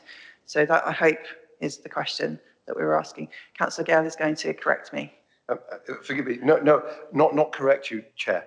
I understand. We understand that the likelihood is it would get rejected. What can I let the officers answer that first, and then we'll come back to it, because no, we understand that. That's been answered. Okay. It's the next bit What's of the question. What's the consequences of being rejected? Exactly. The question is a new one. Would we just be starting from where we are and just having exactly the housing we've got, or in fact, would the likelihood be that we'd have to build more houses, or even have to start the whole consultation process again? Because we understand that it would get rejected, and why, that's fine, but it's the next stage that I would want Thank to you. do. That is what I was trying to get out of them, but clearly I wasn't being clear enough. Thank you. Officers. Thank you. I'll pick those points up, and I'm sure Ronan will add. I think it was very important just to go back over the position about where we were with the figures and so on. But where we are with this at the moment is that as Ronan said, that the government is still deliberating on the content of that National Planning Policy Framework, and we don't know at the moment when that will be finalised. There is talk about it being before Christmas. Baroness Taylor of Stevenage, one of the key ministers there, was saying a couple of weeks ago that doesn't expect that'll be until the new year, because there's a lot of representations come in. So there is a risk about where this transitionary period actually starts. But if we were to look at what the government is saying now on the revised figures, which is the plus 297 per annum of where we are at the moment, I think Keely may have answered the question. We don't have enough land being promoted by landowners to actually present a plan back to members' chair to say, right, well, here's the alternative, because those opportunities don't actually exist. I think we all understand why the Reg 19 is being proposed. What we haven't had an answer to is what is the consequence. And I think some of the answers are, well, we don't know yet, and I think that's quite hard for us to make a decision if we're guessing what's going to happen. But yes, so if you could just answer that last bit, please. Thank you. So we're in a position where the best recommendation officers can give you is to say there is a plan in front of you tonight which meets the current figure, and the recommendation to members is to stay within the government's transitionary period. The risks if we fail to do that as a council, this is actually the point, is that you'll fall out of those transitionary opportunities, that transitionary period. We will have to go back and do the work to find the land to meet the new target, and then present a new plan back to the council. We won't be going back right to the beginning, because as members see, you have a very comprehensive plan with all the policies and recommendations in it already. But it does mean, Chair, that we've got to rework a lot of the evidence again to bring it up to speed. And that could easily be another 2, if not 3 years' work. All the while, the implication for the council is that it is faced with further challenging speculative applications for which the council cannot demonstrate a 5-year housing land supply. And fundamentally, Chair, the council is on the back foot when it comes to defending these proposals, and doesn't have the control it would have if you adopt a plan and set the rules and hold developers to account about the provision. So everything that's been mentioned about infrastructure and delivery and so on, but those are the risks with not trying to get the plan over the line shortly. There is a wider point, of course, that we do know the new government has made saying a lot about delivery of homes. We don't have any detail around funding to support things like developments of places and infrastructure and so on. But I would just recommend to the council is to put yourself in the best position you can to have that conversation with government if you've got, an adopted plan, because otherwise you'll be on the back foot for that as well as an authority. I think that's the crux of the decision is how does the council work out how to put itself in the best position, taking into account all of the things that we've heard and all of the work that's been done to date. Councillor Gale, does that answer that question as far as it can be? I'm very grateful. Thank you. Satisfaction. Okay, thank you. Right, I'm going to go back to the committee now. Councillor Mitchell, you're next on the list. Okay. As councillor for the Gaybridge ward, if going to be completely honest, my heart absolutely sunk when I saw that the pole hanger site was included with 750 planned dwellings. I'm obviously fully aware of how my residents will feel about that, and I'm also aware of the current infrastructure issues and the impact on infrastructure going forward. But I also have to say that from my experience with the planning inquiry that's going to take place next week on the land southwest of Leighton Buzzard Road for the higher Gade Valley area, where it's extremely high quality greenbelt, that we've lost control of that situation because we don't have a local plan. And I'm aware of the threat of predatory applications. So I would just, in terms of my question, like to understand more about the infrastructure plans for the Pole Hanger Lane site, because it's quite a sizable development for the area of 750 dwellings. Thank you. I'd appreciate on that specific site, but if you could just branch into just generally, I think James touched on it in terms of it is a bit chicken and egg. And I'm really grateful that James did say that there is no money behind some of this infrastructure, but it does put the council in a strong place. But that's something members of the committee will know that I do have a bee in my bonnet about lovely infrastructure plans and no money to back it up. And we had some comments from the public about the piecemeal, where you get a little bit of money from little developments, but nothing to do total. So Pole Hanger Lane, but also a general comment as applied, because I think the comments or the concerns that Councillor Mitchell has raised about that particular development are similar for other developments that are in the plan. Thank you.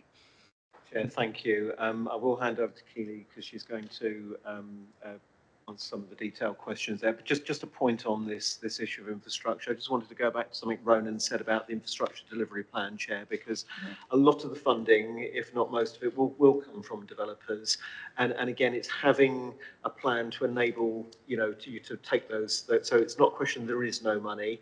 At the moment, we don't have any funding pots announced by government, but governments will often come forward with particular proposals, and it might be to do all sorts of things. Just by way of example, members, we've made bids before, unrelated to the local plan, for town centre improvement works and so on through the previous government's levelling up fund. We weren't successful, but we just, when we've got those sorts of opportunities, having an up-to-date local plan will help you. So just to reassure members that these issues are costed, they are deemed to be viable, they are in the infrastructure delivery plan as well. And this is just the next point before I bring Keely in, if I may, Chair, is that what members are not doing tonight is making, I don't think Councillor Mitchell means this by a question in any way, shape or form, we're not making decisions on sort of planning applications at the moment. It's about site allocations, and lots of issues will be taken away and gone into more detail, particularly when it comes to the delivery of those sites.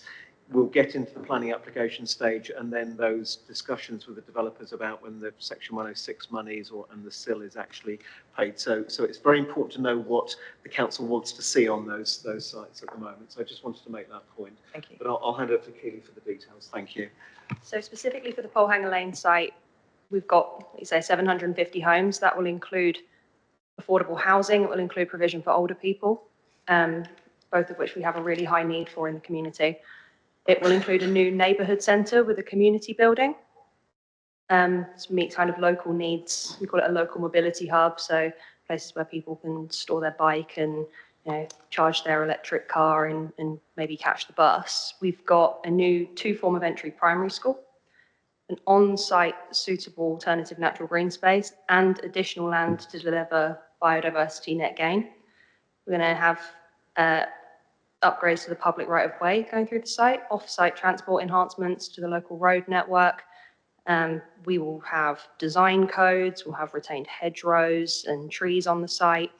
So it's a very comprehensive scheme that's been developed by the landowner and their consultants working with them. And it's going to deliver an awful lot of additional benefits with the development of the homes. And that's one of the benefits of having comprehensive, larger schemes such as that, because you can fund those through the development. And all of those, again, as Ronan mentioned, gone through the infrastructure delivery plan in the viability scheme and costed too. Thank you. Councillor Mitchell. I just wanted to put on record that there is an eco site, Horseyfield, below that land, and I'd very much like consideration for a significant buffer and some conversations with the trustees of Halsey Field to understand how we can protect that site. Thank you. Thank you very much. I think that's a very important point to make. And sometimes it comes into the actual specific planning, but I think absolutely right to make that for the record. Thank you. I've got Councillor Patterson next on the list. Thank you, Chair. I've got two questions, really. First is, I hope a fairly simple one, is that the public are invited to submit their response to the Section 19, which isn't the same as a Section 18. Can Tanner's please explain the difference? Because as I understand it, it's rather more a tick box exercise than a proper opportunity to comment properly as Section 18 was. And secondly, on the searching for new sites, it sounds to some extent as though we're just waiting for developers to say, we've got this bit of land, you fancy building houses on it? And rather than being more proactive and evaluating the whole of decorum to decide whether this piece of land is worth investigating further because it's in the right place, it's adjoining a settlement, it's not green belt, or if it's green belt, it's grey belt, more than anything else. Why do we contact the owner to see if he's interested in developing the land rather than just waiting for him to say, I might want to develop it? Because I mean, I have a feeling you're not going to get so many people coming forward because it may not have occurred to them to do something like that. Those are my two questions. Thank you. Thank you, Councillor Patterson. So I'm going to turn to, we've got the two questions there. One is what's the difference in the consultation? So the Reg 18, as I understand it, that was the Decorum Borough Council's consultation, which then formed its more firm plans into Reg 19, just ignoring the changing government for now. And then the Reg 19 then is out to consultation, but it's a consultation by a different organisation or different bodies. It's rather than us. If you like to, and what the, if you could describe the nature of the public opportunities to respond to that Reg 19 consultation, the next stage. Thank you. Yes, no problem. Thank you, Chair. It is correct in saying that the Reg 19 stage is a different form of consultation, but it is a consultation nevertheless. And we would still encourage as many people to engage in the process, first and foremost, irrespective, if their views differ from ours. It's just as important to do that. The reason for it is that we do not take account of those comments. It is the planning inspector who is independently appointed to examine the plan will consider those responses. So it is put in front of them and that they will review those, and then as part of the examination process can invite groups or indeed individuals to come and share their views more around a table in a let's say, a formal, semi-formal setting, and they will take all those views into account before considering whether changes need to be made to the plan or whether the plan is unsound, and cannot be rapidly corrected, or whether the plan is sound without any changes needed. So it is important people engage. I think the one nuance I would say about it is that if we do get there, it follows a very formal process, the response. There's because it goes to the planning inspector and because it's through legislation, certain information has to be provided in a certain way. So there's a specific form that says you're objecting to this allocation or this policy, or you are, as a piece of supporting text or a piece of evidence. That is, that form needs to be completed correctly and submitted to us. We cannot accept general kind of emails and letters. We wish we could, I think genuinely, but unfortunately the statutory process means it has to be submitted in a particular way. But the important point is that it will be there for an independent examiner and inspector to consider those views raised. On the second point, about why we and perhaps haven't contacted those owners. And I think it's a fair point. I can understand that. We would say, in our view, we have done quite a lot of that already. We have reached out to people like, say, Apsley Retail Park at times and understood a bit more and sought to kind of understand whether more could be done than, say, maybe they were looking at. And equally, there are other situations where we have engaged with site promoters who were previously promoting land, but currently are no longer considering promoting the land at this stage. The important thing I'd probably note when talking about this is that you'll probably see from what we're recommending in our plan is that there is quite a lot being promoted and recommended to be allocated on the edge of our settlements already. And any land that we have not recommended in this plan is likely to have already been promoted also. And we have ultimately found that those sites should not be included within the plan going forward. Yeah, a context being, I think, Berkhamsted in this, where in 2020 we allocated a significant amount of growth to the west of Berkhamsted, to the western end of Berkhamsted. There was 3 additional sites, Blakeberry Gardens, east of Dares Lane, and what I think we call now Rossway Farm.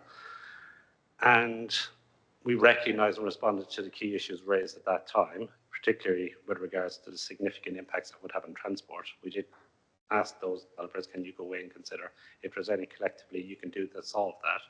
They came back and basically said, no, we haven't found a collective solution for that. And for that reason, we've recommended not including those sites in this final plan.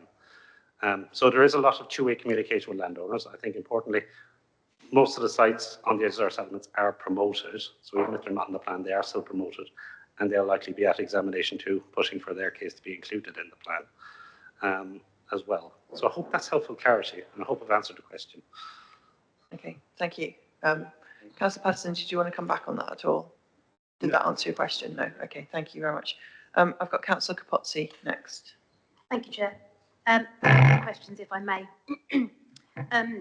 You said that the chances are the existing Reg 18 would be rejected, but isn't it the case that the proposed Reg 19 might get rejected as well, because it isn't the 1,300 homes a year that would be mandatory under the changed levels of housing. And if we did go in with that and it got rejected and we'd exposed our greenbelt to development, then if the revised NPPF comes in and the greenbelt has been re-protected like it was, but then it got amended, you were saying earlier, Ronan, about it's been sort of loosened up in terms of being able to build on it. If that got reversed and we had opened up a plan with greenbelt for development, we could never go back on that. We could never turn that back again, could we? And then lastly, St Albans has gone in with their Reg 18 with lower figures. Their plan includes Hemel Garden communities, part of which is huge in decorum for us as well.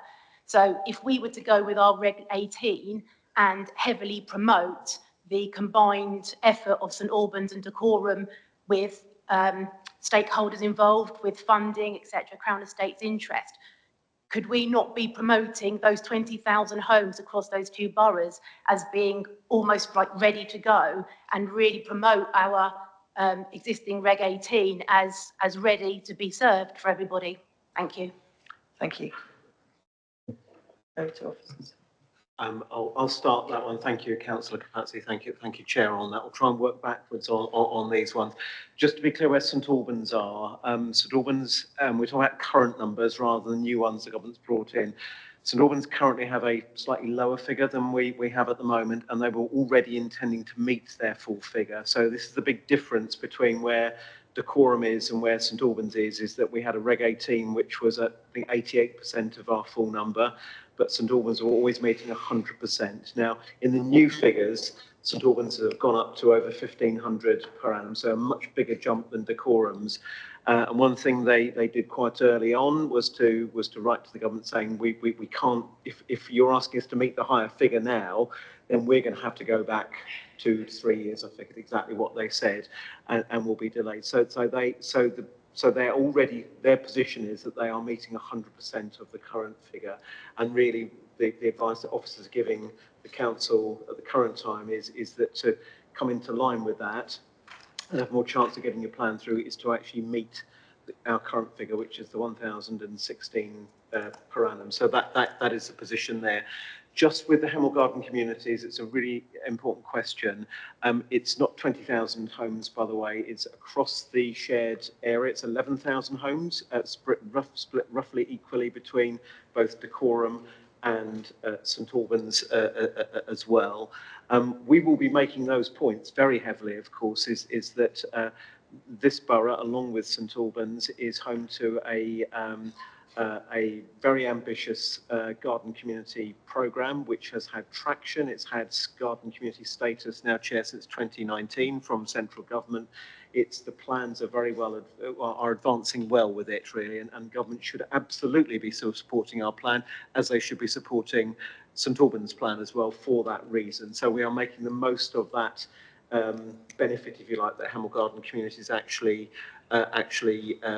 gives us, really. So, and I think the other point, just the other point I'll make about the numbers, because Councillor Crossley is right. You know, the MPPF is not finalised, but it's a question of risk for the council, I think, here. You can wait if you want to, but if you come back and you find the government hasn't changed its position, basically, you're going to miss that transitional window effectively. And I just want members to be aware of the opportunity there is to, you know, get our plan moving forward now. Otherwise, we will be sent back, you know. So it is a question of risk. All the indications we're getting is they're not going to change things very much. We do hope they'll give us a bit more time on the transitionary period, Chair, from conversations we have at least with officials at MHCLG on an informal basis. Thank you. Thank you very much. I do note that Councillor England has put his hand up, but Councillor Just a question. Just a question. Okay, I will go for it then. Yes, I'll take you in order then. Okay. Yeah, no, this is not the thing that I wanted to say, but something that's come out of what we're talking about here. As leader, I'm really proud of the infrastructure development plan that the officers have developed. I think it's a credit to the officers. I accept that it is a shopping list, and we now need to find where the money is. But a lot of that money, as James says, is going to come from developers, because when the way it works for the local plan, or the way it can work, is that you establish the local plan, and then when developers come and say, right, we want to build, you say to them, well, you've seen our local plan, and we're expecting these 900 lines of infrastructure to be delivered. So which lines are you going to take? So I'm really proud of that. So did you have a question? You said you have a question. I do. I'm sorry. Get carried away. We're told that we need to match St Albans now. So St Albans are at 100%, and we need to get to 100%. And what we're talking about here is us getting to 100%. My question is, thank you. What is the role of it's kind of two questions. What is the role of the county council in helping to provide transport, doctors, and schools? And if the planning inspector is saying okay, and the new Secretary of State would say yes too, is there anything that we can get out of Marshcroft? Okay, so that's a question about. But anyway, you had the question, and I'll over to officers really, because I think that is a useful. Yes, thank you, Chair.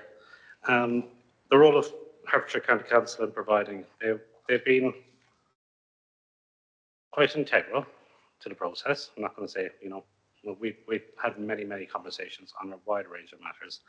And we've engaged with them on transport, we've engaged them on feedback regarding the policies in the plan on transport, on infrastructure, on the other housing mix, including extra care.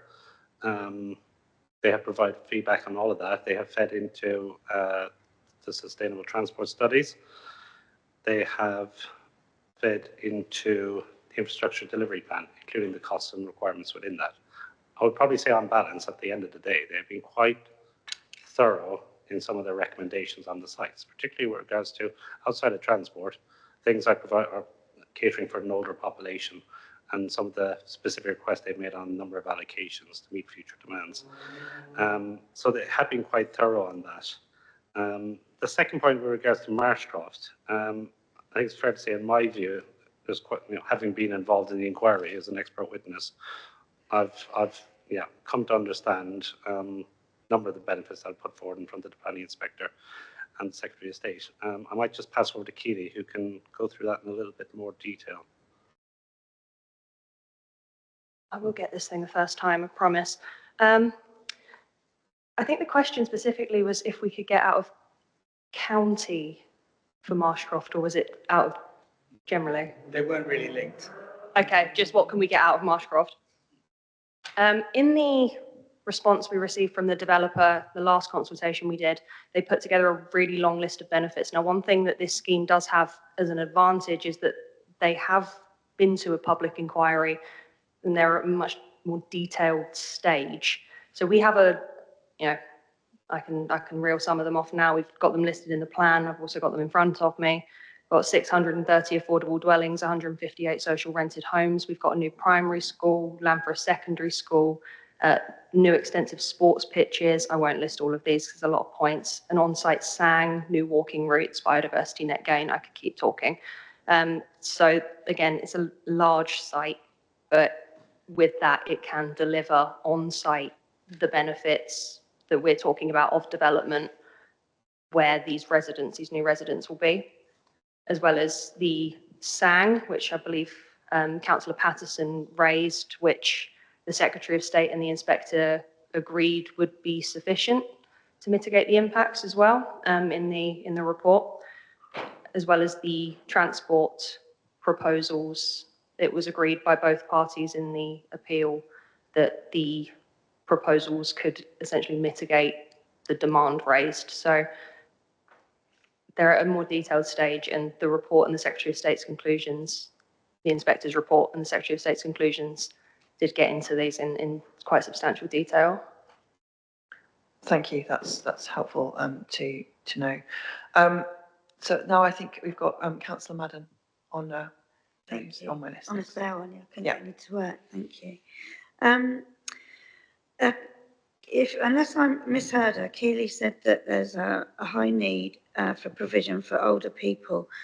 That is completely different from a document I was reading from Herts County Council recently, which said that more elderly people were wanting to be living in their own homes and not need care homes and so on. So that led me to looking through specifically for, on the bottom of page 338 and the top of page 339, where it talks about other land parcels coming through, offering very special circumstances. And there's one in my ward in Nash Mills, which is Shafford Knoll Farm.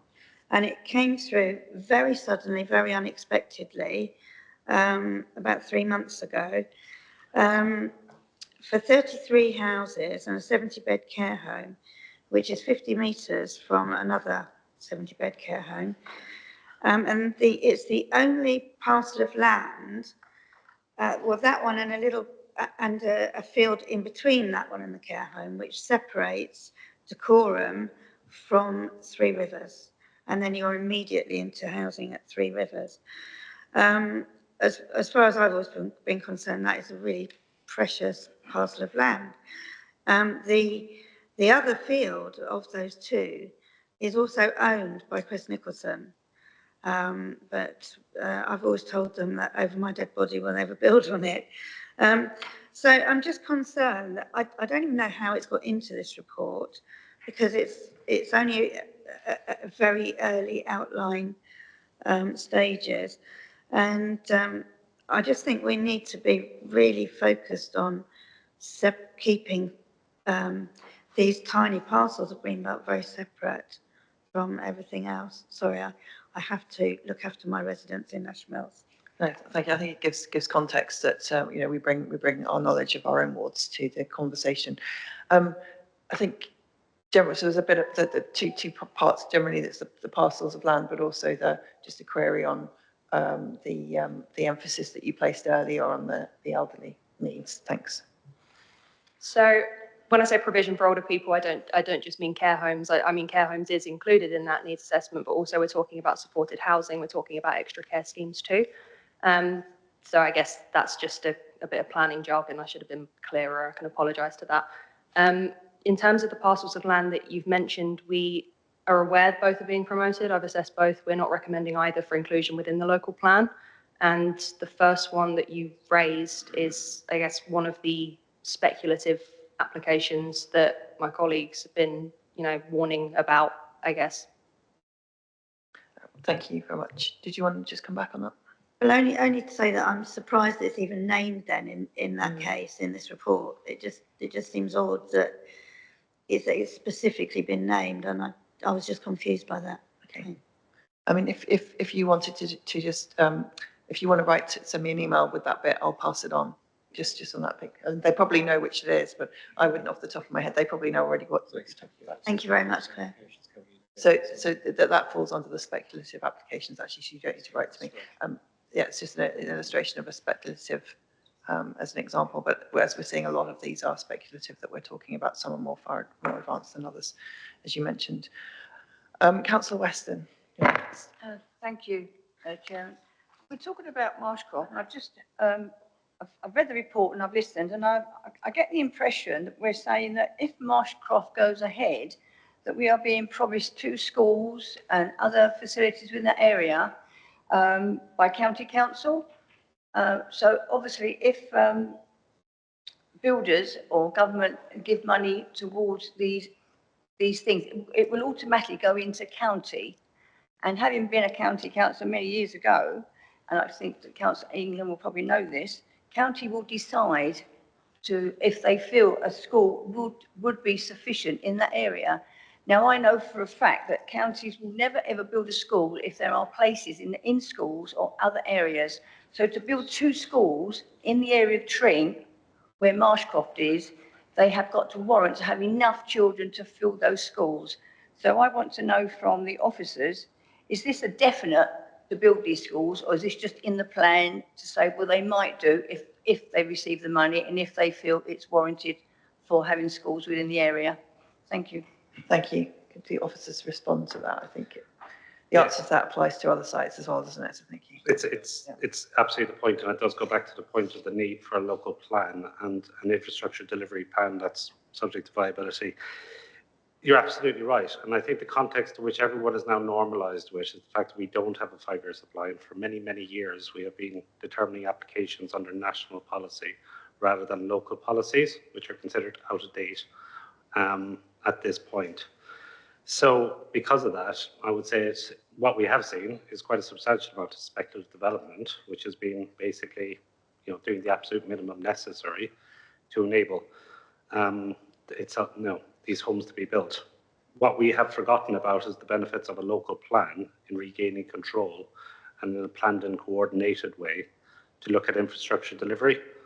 And again, our infrastructure delivery plan has considered education across the borough, including in those areas even, I think, where small remote locations outside of our 6 main settlements, as well as within our main towns. I would say that, on reflection, I would say that the County Council have been very proactive and been very clear about their expectations for growth. And I think we've been equally very positive with regards to how many homes we think would speculatively come forward that's not allocated in the plan. We do expect to make provision for it in a region of about 3,000 additional homes that are not planned for that would come forward within the built-up areas, and the majority of those would be in Hemel. But the important factor of that is that traditionally windfall allowances were quite small. There were 10, 15 homes a year, but truth be told, in Dacorum we're delivering about 300, 400, 500 homes speculatively every year on brownfield sites and other locations. The local plan helps us to plan more comprehensively going forward, and for that reason I'd like to provide to Scrutiny and to those present that it gives us much greater confidence to deliver the right infrastructure in the right places and at the right time. Thank you. Thank you. I think that's very clear in terms of level of confidence, but unfortunately, I don't think any of us are able to say definitively that this is what would happen, but that's certainly what you're saying is that the plan needs you puts you in a better. I don't think anybody here this evening is saying that we don't need a local plan. I think we should just be very clear. It's just what the nature of that local plan is. Councillor Allen, you've been waiting very patiently. It's your turn now. Thank you. Thank you, Chair. If I understand it right, we're being painted a picture in which, on the one hand, Marshcroft can go through on this Regulation 19 on a plan-led arrangement that then there's a whole load of infrastructure and environmental considerations can be controlled by the borough. And on the other hand, if it doesn't go through, or this proposed Regulation 19 doesn't go through, then we fall prey to developer-driven model of working. What is the impact of a developer-driven model of working on things such as infrastructure, amenity, social housing numbers, environmental standard of build? Thank you. James, do you want to answer that? I mean, I think some of those points have been covered, but just briefly, if you would, thank you. Thank you, Chair. Yes, I think it's similar to what I was saying. If we fail to adopt, the council fails to adopt the plan, but I think the way I present this back to members is that you have a plan in front of you which sets out some key requirements that officers are saying should be what the developer should be provided. So those would be the expectations.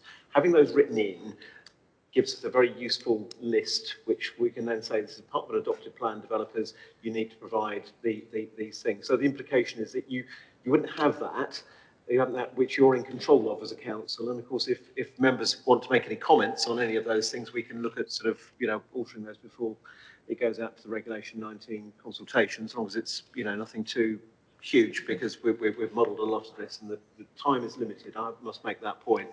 But it just puts the council on the back foot, and it does mean that the developer will sort of set its own agendas, really. We can still ask for things which we think is appropriate, but because we won't be operating off this critical 5-year housing land plan, I think that's really important.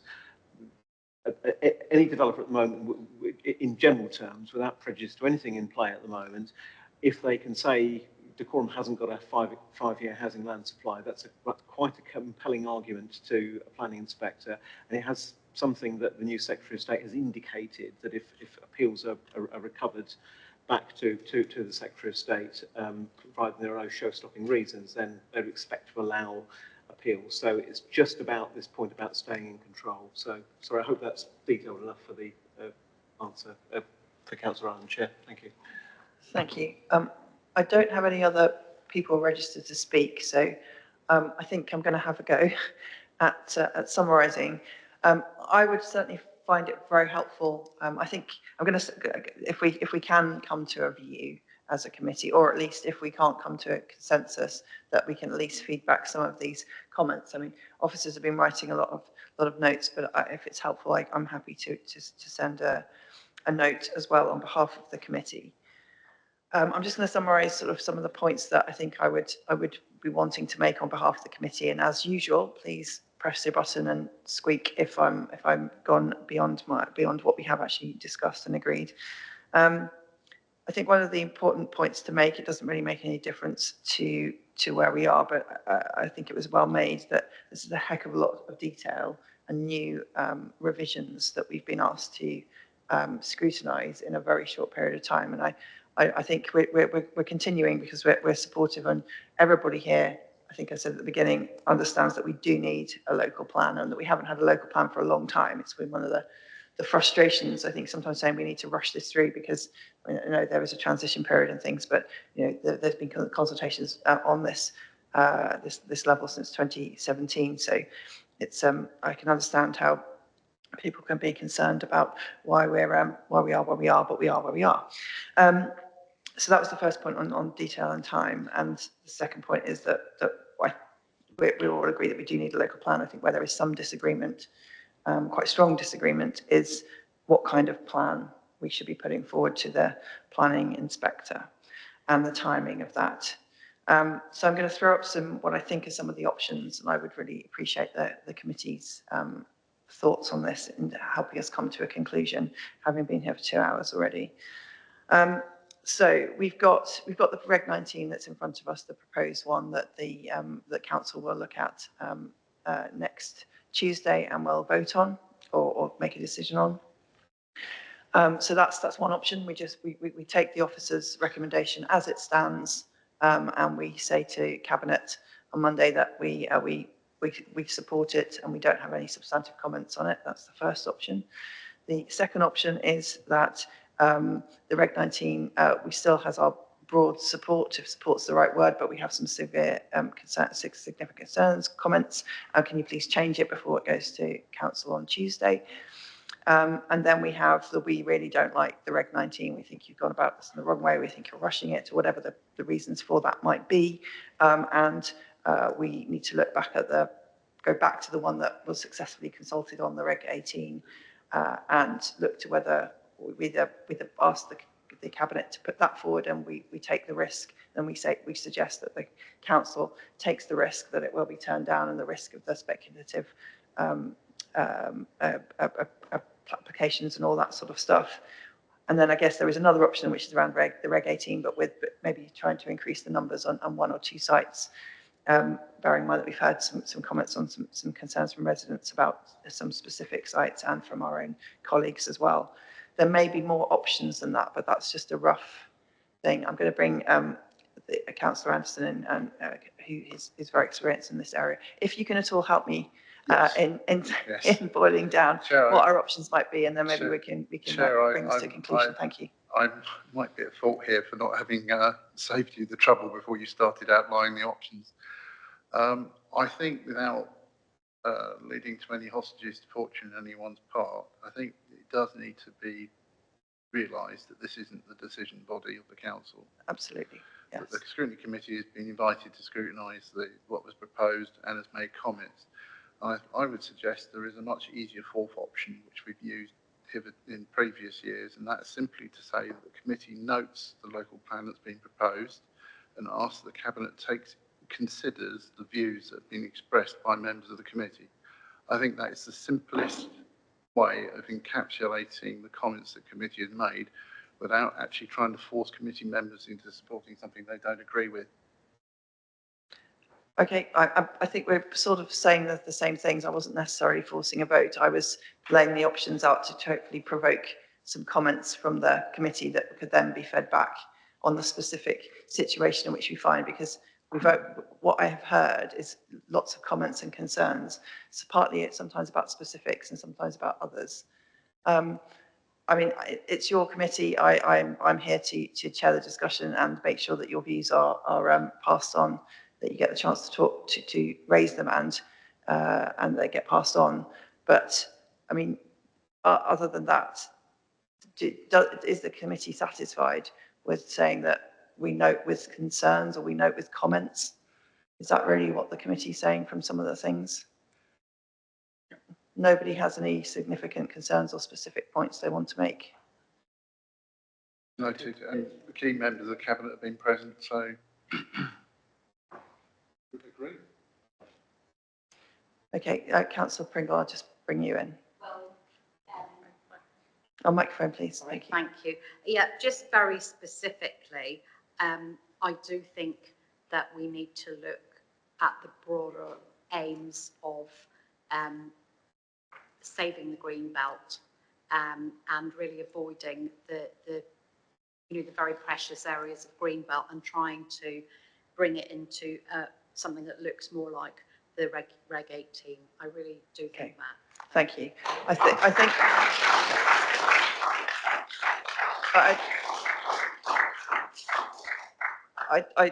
understand that. I think those comments have been. What I was trying to do is sort of summarise where we are. I think Councillor Anderson is not unfair in his point about not being asked to make comments on particular options. I literally was just trying to provoke comments, but you all look very tired, and you having read that 500-page document, it's probably been enough. A lot of these discussions are things that Councillor Pringle has just mentioned will, I'm sure, be raised at the council meeting, which is the decision-making body. I personally don't think that the Reg 19 as proposed is wholly is wholly liked necessarily, if that's the right word. There is that wide, I'm talking about the committee. There is that wider concerns about the consequences of the decision that the council will make on Tuesday. I have to say, I'm sort of surprised that there aren't more strong views one way or the other. I mean, Councillor Allen has made some fair points, but you are a cabinet member and on this. But as far as the committee is concerned, if there's no other comments on this, then I will close the discussion on this. And grateful that some of the cabinet members were here, including the portfolio holder for place. So you've heard this from yourself when you do have your cabinet meeting on Monday. Unfortunately, for work reasons, I can't make the council meeting on Tuesday, which is very frustrating. But I hope that you I hope that the cabinet, as I say, has listened to the comments, including the public comments, and that the committee will bring their concerns and I wish you a healthy debate on Tuesday. We do have the work programme on the agenda, but given the length of the discussion, we'll pass that on to the next meeting. Any other comments before we close? Sorry. Yes. Sorry if I hadn't already thanked you for your participation and for your thoughts. And also thank you to the 250 odd people that have sent us all emails as well. We may not get to read all of them, but I think that the swell of opinion and thought has been made very clear to us as councillors. So we've completed this scrutiny process, but I think us as councillors, those of us who are able to be there on Tuesday, will make those decisions. With politicians, we have to make those difficult decisions, and there will be a chance for the public to observe the council on Tuesday. So, and it's also live streamed, so you don't actually have to physically be here, and if not. Okay, thank you to the officers as well for staying here, and thank you to everyone for participating this evening. Thank you. I'll close.